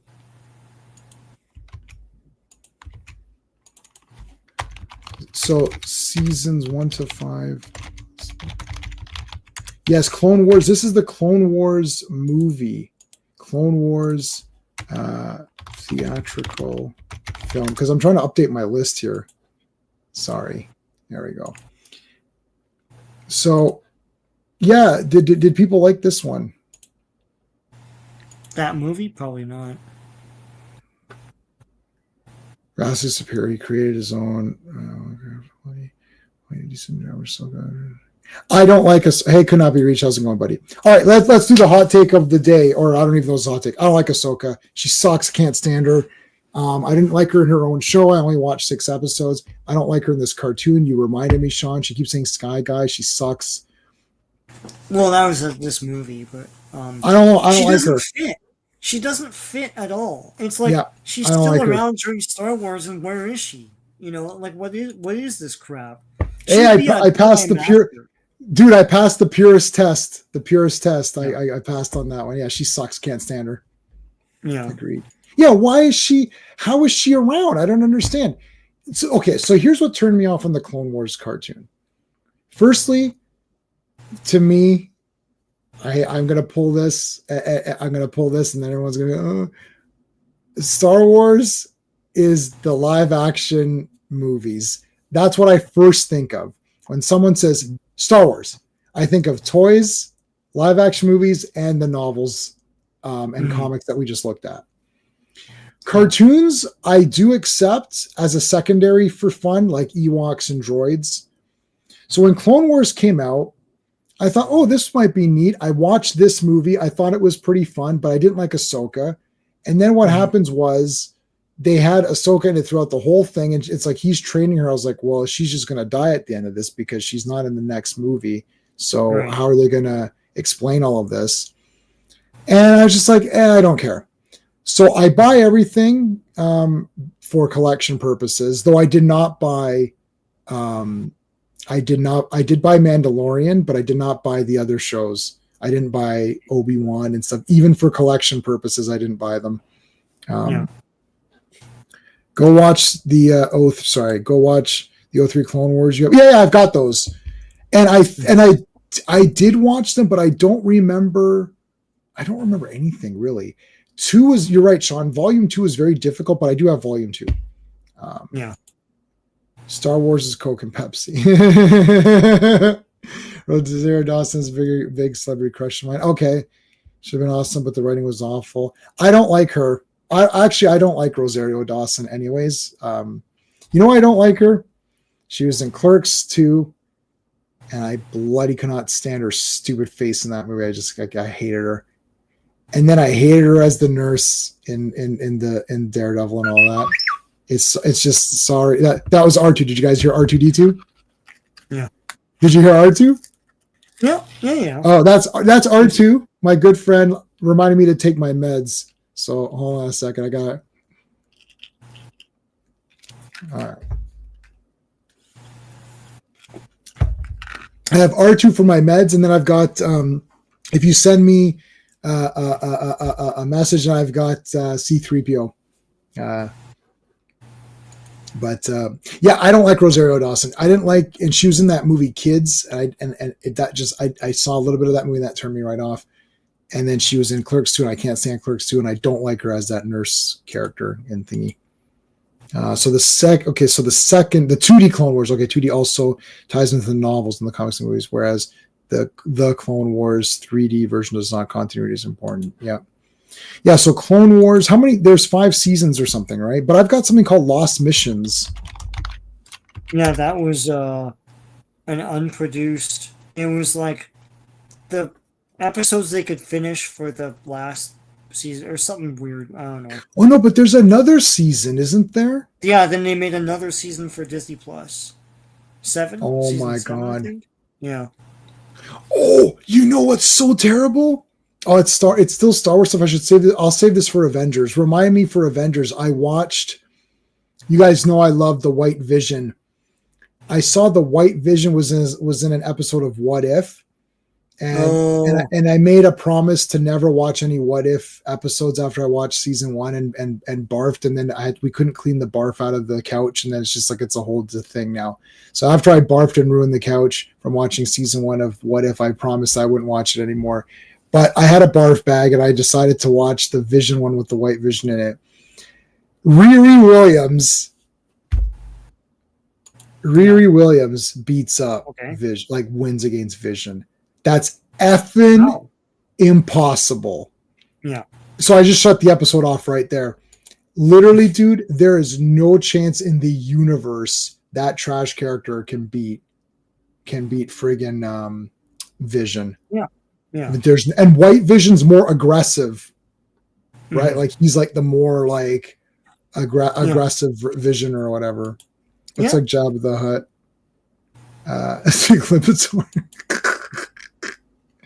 Filoni was the art director on Clone Wars. Okay, yep. Same as director Henry Gilroy contributed most of the writing, although Filoni's name plaster all over it now. Oh, for which one? The shitty ones, right? I don't like Dave Filoni. You know what? Oh, no, don't watch it. No, I know it's terrible. You know what? I don't like Dave Filoni's face. That guy looks shady to me. As soon as I saw that guy, it's like I was like, you look like a fake. You look like a fake. They should tell Grizzy to put that guy's face on the thing. He's a fake fan. I saw that guy's face. I was like, you're not a Star Wars fan. Oh, let's take a look at him, Dave Filoni. Oh, dearie. Look how terrible it is. It's like, wears that stupid hat. Like, oh, this is terrible. This is terrible. It's not.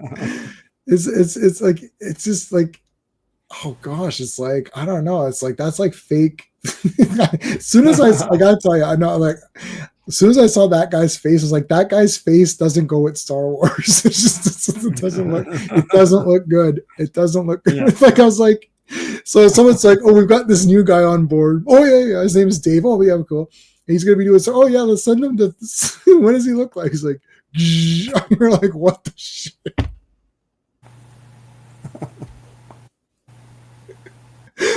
Like, why is this? It's like, that's not so. You remember the commander of the CLIT? He's like, wherever you see this face, you're gonna see, he goes, wherever you see his face, it's not Star Wars. No. Dave Filoni is a story, but he I don't really like, I don't like using things like, but he is a little bit of he is a little bit. He hates Luke Skywalker. Yeah, I know, because Luke Skywalker is cool and beats up gut people. Filoni's hat weeps at night. I don't know. He just doesn't look like he's a Star Wars guy. That's the thing. He's rebuilding Disney Star Wars around the characters and destroying George's. Yeah. Yeah. I mean, he doesn't look like I don't know. He doesn't look good. Let's look at Ahsoka for a second. How do you spell her name? Ahsoka. There you go. Yeah. This is the Clone War. This is Clone Wars version, right? Yeah. I don't like this. It's good. I don't know.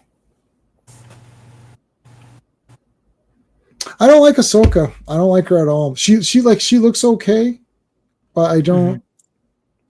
I just don't care about her. I don't know.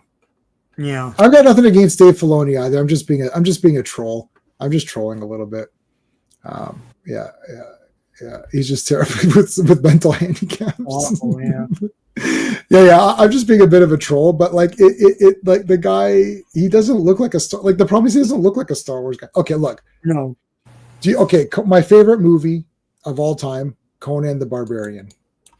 Mm-hmm. See, this is the guy that directed Conan the Barbarian. Yeah. Right?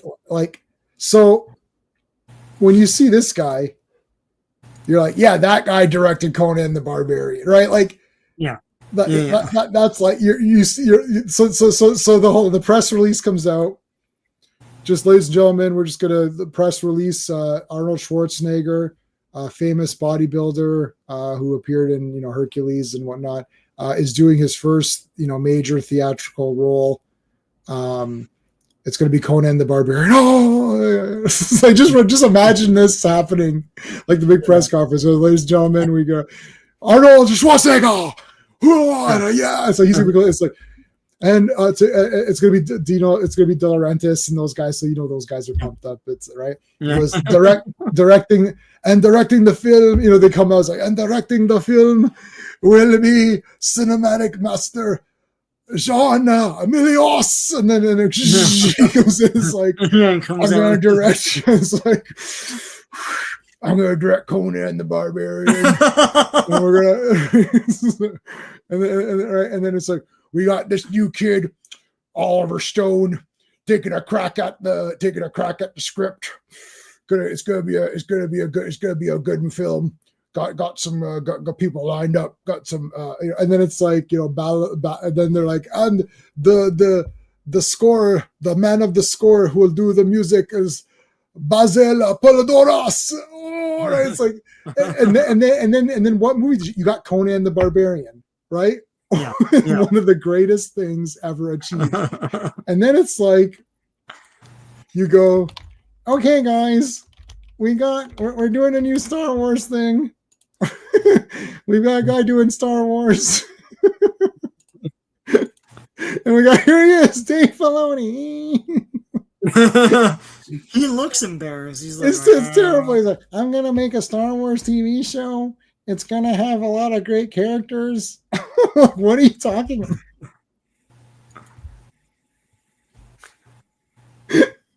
Like, what the hell's like, look, everybody that worked on Conan is a super badass. It's like they're like, oh, like, let's take a look at the cameraman. It's like a super pumped guy with like a cigarette, right? It's like, yeah, I'm the fucking cameraman on Conan. It's like, let's look at the lighting director or something. It's like, yeah, I'm doing the lighting. I'm doing the lighting on Conan. It's like, look at the people they've hired for Star Wars. Like, what the shit happened, guys? Like, where's all the badass people, man? So Ahsoka crosses her arms. I know, it was really, Milius is a badass. Like, if you man, like, I'm telling you, that press conference with all these guys that, they can't speak English, and then the few guys that can are like super pumped guys. Like, Milius literally has like a shotgun on set. Like, as much as I was sorry, her acting was awful in Ahsoka. Yeah, they made Christian look like Daniel Day-Lewis. Oh dear. And his act, a ninja, as a ninja. Students is like, watch her cross arms. Yeah, I saw that skull face. Milius and Stone. Yeah, no, that's what I'm saying. It's like, we got this kid, Oliver Stone, gonna help us out with the script. He's gonna take a pass at the script here. And we got Schwarzenegger, who's gonna work out. He looks like shit now, but we're gonna get him in shape. Don't worry. I mean, meanwhile, he's like mega. It's like you can stand to gain some weight there, Schwarzenegger. Don't get too excited about it. Gonna put him on a regiment. Gonna get him on a regiment here. I'm telling you, even if I went on, it was getting toxic. Yeah. No, even if I went in to like produce movies, they'd be like, you got kind of a white beard. It's like I'd have to do like full beard. Like I wouldn't be able to show, and I'd have to like grow the hair a little bit. You can't look like this. It's like you look a bit like It's like I'd have to grow the beard and I'd have to hide some your Comic-Con debut, or it's like I'd have to grow a full beard and get the hair a bit and come out. I was like, and I can't talk like, hey, I'm J-Man. I'd be like, hey guys, I'm Jason. I'm working on the new Star Wars. We're gonna have like fucking blasters and shit. Like it's like it's like guys, blasters and shit. Yeah, and the first 5 minutes, there's going to be a guy with a blaster, and he's going to destroy an entire town. Like he's coming in with a super blaster, and he's going to shoot everybody. And then this woman comes out. She's like, oh, my husband. And then he's going to shoot her in the face, and that's the villain. And then, oh, shit, like, what's going to happen? I was like, oh, shit, guys, yeah, it's going to be good. Like, you can't come in. I've got this plan to expand the characters. Like, what are you talking about? Like, I don't understand what the heck happened to like just movies piss me off in general. It's like Milius comes out, we're making fucking Conan, and Schwarzenegger's gonna get in shape finally for once in his life. He's gonna have to do shit and get in shape. And we got fucking violence, and he's gonna fight a giant. It's like, well, who's the villain in this? A giant snake. Well, oh shit, really? Yeah, he's gonna fight, and then they're gonna chop its head off and shit. It's like, oh my god, it's like, wow. And it's like, who's the villain? Like, who's the villain? The fucking blackest guy of all time, man. Fucking James Earl Jones. That's who the villain is. And, oh shit! DFV. Darth Vader is the villain. It's like, the fuck. the friggin' blackest man in Hollywood is going to be the villain in this. Oh shit, oh shit. So he is the blackest man. Yeah, no, he's coming. And he's got these two. Oh, does he have any assistant villains? Yeah, he's got these two football player guys. One of the guys is like a football player, and he's like 7 feet. Minimum 6'5". Yeah, the shortest guy in this movie is 6'3". Guys are walking around calling him Shorty and everything, right? He's like, he goes, oh yeah, he goes, oh, who's this other bodyguard? He's like, Sven Old Thorson. You can't even say the guy's name. It's so this guy's so jacked, you can't even say his name. It's like some stupid name, some Swedish name or something nobody knows. It's like, oh shit, man. And then it's like, what is there going to be any women in it? Yeah, there's going to be this super tall blonde chick who's going to destroy everybody. Oh fuck yeah. And she's gonna be naked in it with Conan. Oh yeah, it's like yeah. And he's gonna like bang like this super hot witch and everything. It's like, oh man, I gotta watch this movie. And people are leaving that press conference like, fuck, I can't wait for this thing to come out. Like, and then you got like, hi, I'm Dave Filoni. I'm gonna be expanding the Star Wars universe. It's gonna be exciting. Like, what are you talking about? What you're saying about Conan kind of did happen, because before that movie came out, everyone was making ripoffs before it came out because they knew they wanted to ride the tailwinds of it. Like that's true. That really happened. Yeah. Oh no. Sandal Bergman is like, she's maybe the best character, which is funny too, because even my wife, she's like, wow, I really liked this Valeria. It's like, wow, she was awesome. Yeah. And she was still strong, but vulnerable. The thing is like when Conan's with her, she's like, I love you. I don't want you to go. I want to stay together. Let's do this together. And Conan's like, I can't. I've got to go. There's not much. She says all the dialogue. He doesn't really speak to her. Are you clipping this? Oh my God, please. That's jokes. Yeah. But the thing is that you just look at the production. I'm not trying to 100%. I'm not making fun of anyone's appearances or anything like that. You can look like how you look, but it's just funny that all of these guys pop in. And it's like Sandal Bergman, super tall, like, long blonde hair, dancer, right? Like incredible physique, right? Great body. It's like Schwarzenegger comes in, whoosh, ripped up. It's like you got what's his face, Thorgrim and thing, like super huge, big, like, like beefed up guys. James Earl Jones, like super best voice in the history of the world, like the dark eyes, right? Like super, like, it's like shit, right? It's like James Earl Jones doesn't even do anything. He just looks at you and you're like, oh fuck. It's like if you watch some of these Gen Z or whatever react to Conan, they're like, what's he doing? Is he doing anything? It's like, oh shit, he's just like looking at us. Like, that's it. James Earl Jones just looks at you and you're like, oh shit. I'm like, he tries to fight Conan by looking at him, and he was about to win. He looks at him and Conan's like, oh shit, I'm a loser compared to this guy. And he's like, oh yeah, fuck this. And then he cuts his head off. Oh wait, I'm Conan. Yeah, wait, I'm Conan. What the hell's going on here? You got like, there's no attitude here anymore. You look at these guys, all of these old classic movies, everyone, even James Cameron, he comes on, listen, James Cameron, he's a total dick and everything. Yeah, do you know why he's a dick? Because it's James Cameron. He makes awesome movies. That's why. Yeah. Oh, he was difficult to work with. Okay, so here's what you can do. Don't be in Terminator. Yeah. Go be in some lame movie that goes nowhere and no one cares about. You know who is really good? This guy, Shao Kahn. What was the actor's name? Shao Kahn.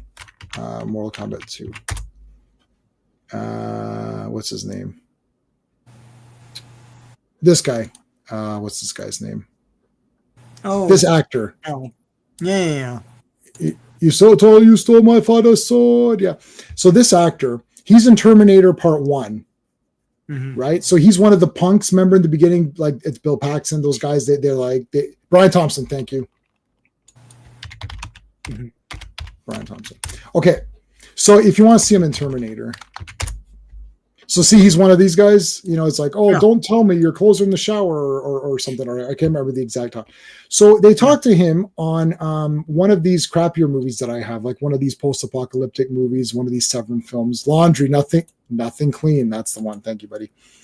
So you watch, so sorry, anyone who hasn't sucked you from, thank you. Okay. But seriously though, Brian Thompson was talking on Cobra. I think it was the Cobra because he's the villain. So in the Cobra feature, was it Cobra? Or is that Patrick Kilpatrick? No, Patrick Kilpatrick's from Cobra. He was talking on a special feature for one of the movies, like one of the lower budget movies. Anyways, and they talked to him, and he's in Terminator. Mm-hmm. And they said, well, what do you think about, James Cameron and Terminator and all that stuff? He's like, and they're saying, oh, people saw he was hard to work with and all that. It is Cobra. Okay, thanks, buddy. Thanks. Classic. You're doing the Lord's work tonight. So I appreciate that. So it is Cobra. So he was talking on Cobra, and he's like, look, I'm in a James Cameron movie. They put me in this thing. They're like, you're going to have one or two lines and then you're just going to get killed. He's like, I don't give a crap. Like, he was just pumped, right? And he's like, now he goes, oh, he was hard to work with, all this other bullshit. He's like, yeah, but now I'm in Terminator.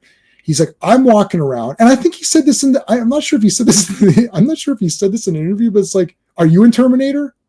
It's like, no, you're not in Terminator. Right? It's like, I'm in Terminator. So, dude, it's like RR's in The Hobbit.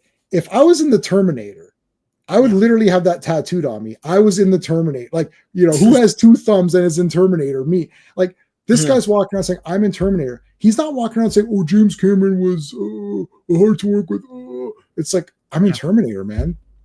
They said this too for Shatner. He gets this too. Yeah. Oh, he's tough. Yeah, but it's William Shatner. You're in a William Shatner movie. So automatically you're going to be leveled up. That's it. It doesn't matter. Star Trek or something, yeah. If you're in Star Trek, okay, so you know what? If you're in Star Trek, you have conventions for life. Like, right? Like, you're in conventions forever. Oh, I was into Jeffrey Combs. He was in so many Star Trek. Jeffrey Combs, we knew about Jeffrey Combs before the world knew about him. From the Full Moon Productions, Dr. Mordred, Reanimator, Lurking Fear, what other one? All of those Full Moon movies that Jeffrey Combs was in. But generic person on the street, oh, that's Wei Yun or Brunt or Shran or what other characters? I mean, the guy's got like 7 or 8 characters from Star Trek. So everyone knows Jeffrey Combs from that. It's like, oh yeah, Jeffrey Combs. Oh shit, yeah. I know that guy. Yeah, he was that guy. He was great. Yeah. It's like, right. So we know him from before then. But I'm telling you, those guys, it's like, you're in Star Trek. So these people need to stop bitching and complaining about stuff. It's like, get a life, people. You're in a thing. Like, imagine even in this one scene, look, Bill Paxton's right next to him. And this is a memorable scene where he like punches through the guy and shit and then takes their clothes and everything. I mean, Night Slash, yeah, that's right. Classical, love that guy. He played clarinet. Oh, interesting. He played in Cobra. Yeah, the Night Slasher. Yeah. Anyway, so I'm just making fun of like the lameness. Everything is lame. That's what it is. It doesn't necessarily is going to be bad, but it's lame. All these people come out. Where's the excitement? If they said, Jay and Sean, you're doing Star Wars, we're doing our show, which is the Lando and Thing Adventures, and we're Adventures of Lando or Han and Lando or whatever. And you go in, we're going to be like, okay, look, we're doing like Miami Vice or Dukes of Hazzard, but it's going to be Lando and Han with Chewie. They're going around destroying people and smuggling shit and getting themselves caught up in all these misadventures. And, they're sissies. They're all sissies. You're right, buddy. They're sissies. It's like they're not sci-fi guys either, and they're not Star Wars people. That's the thing. Right. It's all a career to them. So that's why they make such lame shit. That's lame. It's lame shit. Look, you sat and you know it's lame. Even if I critically give it a score of my space system, it doesn't matter. It's lame. You sit there, you watch it like this movie's lame. That's the end of it. Like, I think Filoni was so he did almost everything for that Ahsoka show, and I couldn't finish it. It didn't make any sense. Things contradict each other. It's like the characters are completely wooden. I don't even know why they're doing what they do. They had that guy in it. Oh my god, Punisher was in it. Yeah. Okay, yo. I mean, was this his last? Oh no, was this his last thing? It might have been. Oh my god. It's after RRR. Yeah, Ray Stevenson. Was this his last production? That's brutal. So, okay, Ray Stevenson. This guy's huge. He's a big guy. Why doesn't he come in and fucking annihilate people? Like, what is happening? I don't understand. And then like come in and he should just level stuff, right? Ahsoka, she's walking around like she's got nowhere to go and all day to get there. It's like, what the hell? What was the other one? What's the other one we want? Oh, Obi-Wan Kenobi. I finished that full show.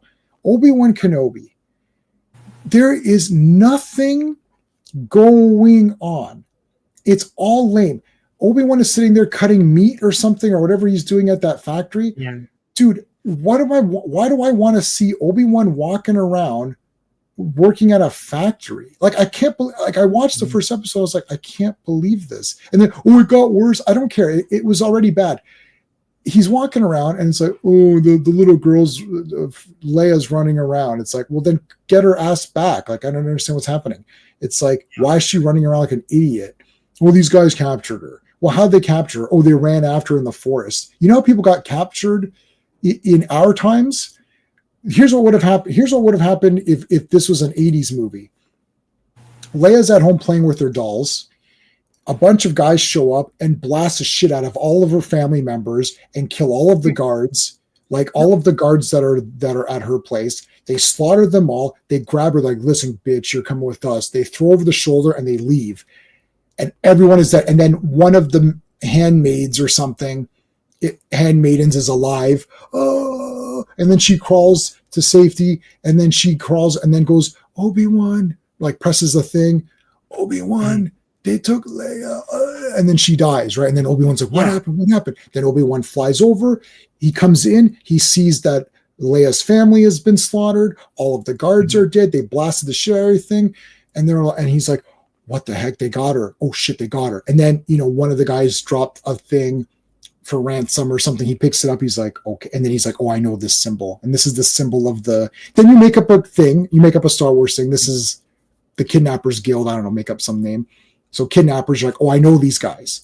Then Obi-Wan goes back home, opens up like he has a hidden base or something, presses the thing, opens up. He has his TIE fighter, or not TIE fighter. He has X-Wing or something. Whoosh, jumps in, whoosh, flies out, goes to like some seedy bar. He's got the big thing. Do you recognize this? Do you recognize this thing? Oh yeah, that's the kidnappers. Okay, where are these fucks? And some guy's like, what business is it of yours? Destroys that guy, kills that guy. Then he's like, I'm looking for these guys. And they're like, okay, shit, they're over there. He goes in. And this is episode 1. He infiltrates their base. I'm making this up right now on the fly. I swear to God, I'm making this up. He comes in, kicks the doors down, kills everybody there, grabs the one guy's like, this thing, where they take the girl? That's episode 1. Yeah. Obi-Wan Kenobi. What we got is nothing happens for the entire episode. And it's like, Obi-Wan walking around.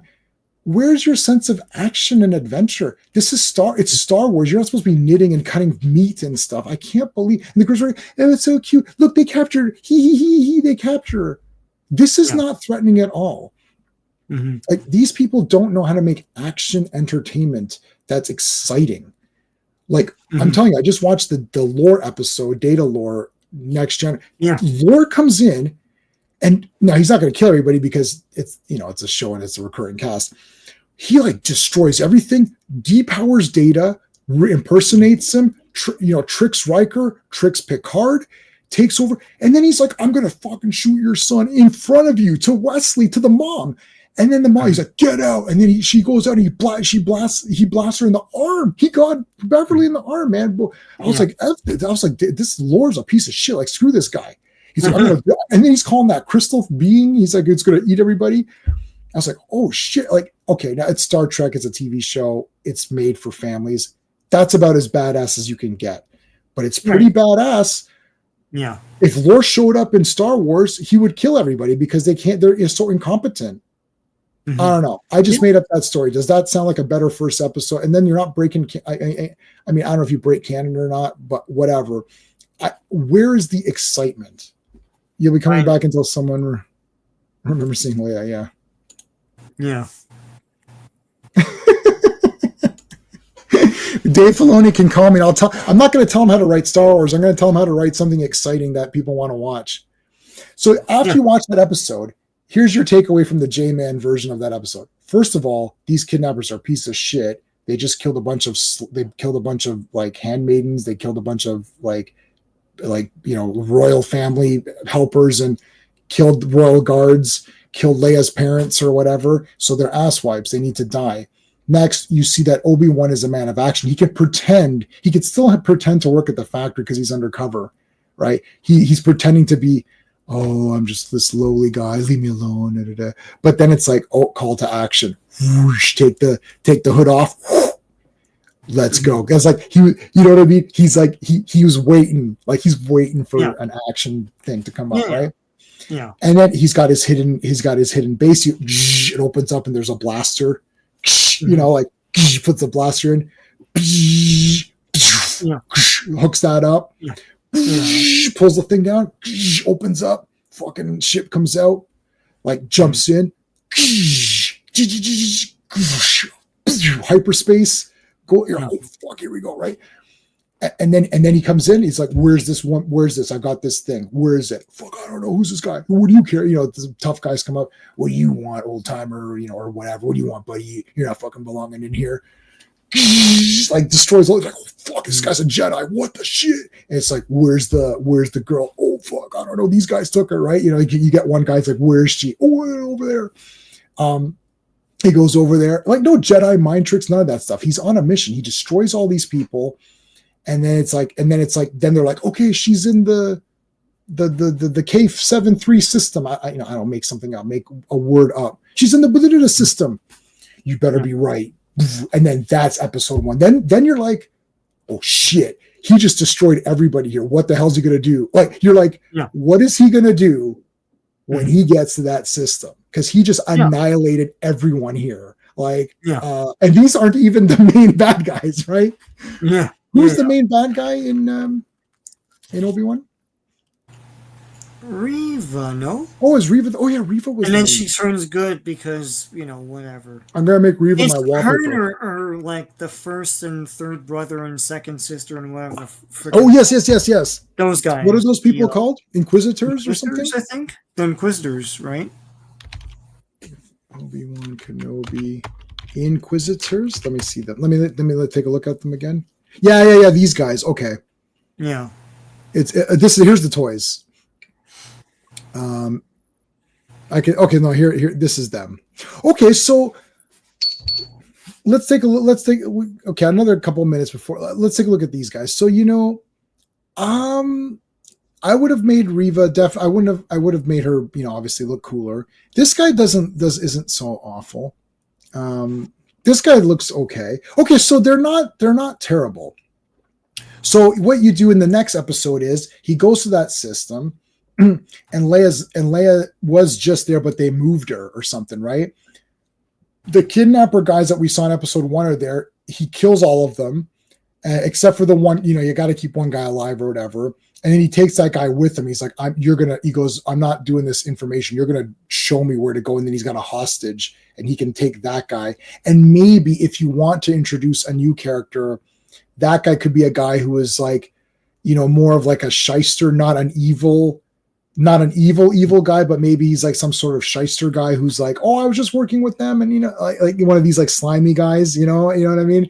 So he's not super evil. So then you can cast someone, maybe like a character actor, like a Simon Pegg or somebody like that. One of these like, guys, not super goofy, but a little bit more, okay, this guy's a little bit more, like not as detestable. And then he can help Obi-Wan a little bit to get to the next stage. And then one of these Inquisitor guys or whatever can be there. And maybe he's running this town and like everyone's like scared the shit out of him. And then he's like slaughtering people. And then Obi-Wan comes and then turn this episode into a Western where Obi-Wan comes to town and everyone is like under the thumb of one of these Inquisitor people, maybe the hat guy. And then he kills that guy. And then the town is grateful to him for getting rid of that guy. And then that can give you the next piece to get to Leia. Well, thanks, our for the $5. Effing Reva's story makes 0 sense. Yes, I know. She was almost killed by a youngling. So to get revenge on Vader, she helps him. Yeah. Okay, it's coming back to me now. Yeah, that was really stupid. Let me give you some. Hold on. How about a Megan dancing? Yeah. I love Megan. I gotta buy the life size doll.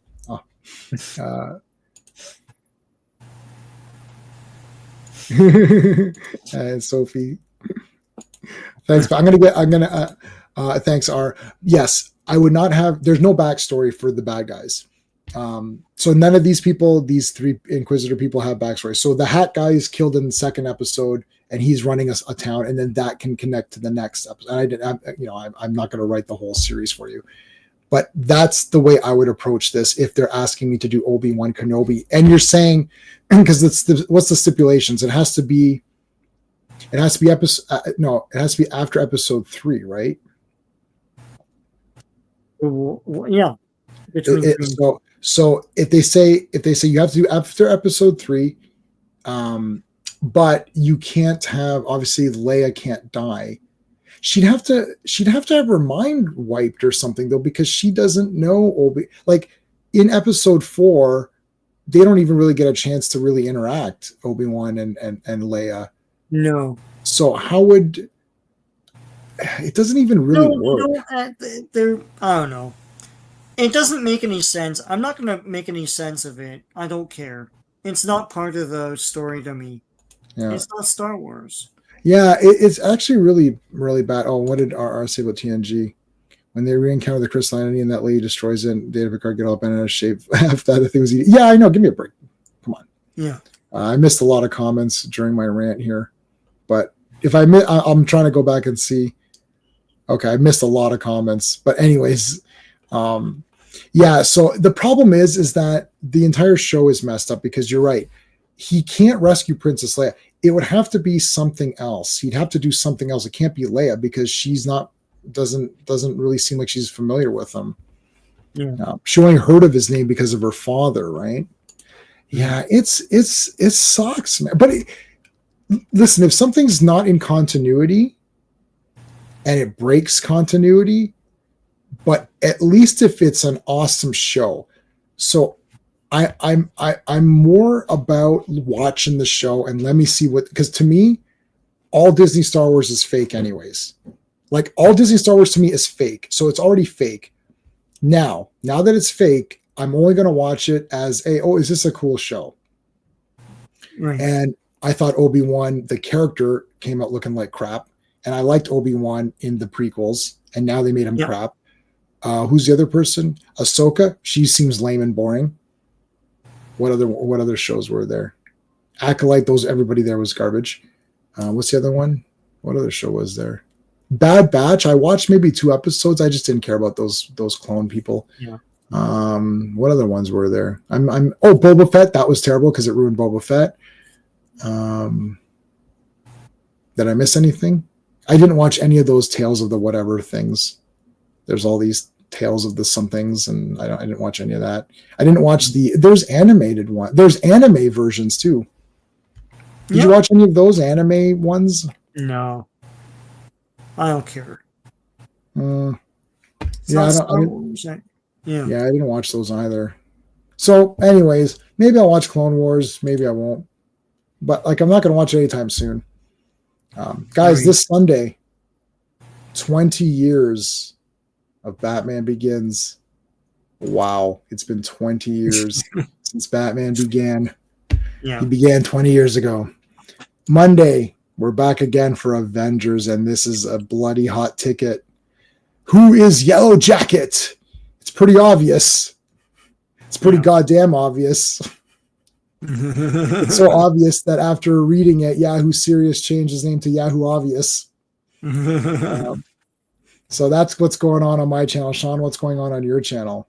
I gotta make new videos, but right now, of course, I have Marvel 2-in-1. I've got the Transformers Compendium and other cool stuff. So tune in.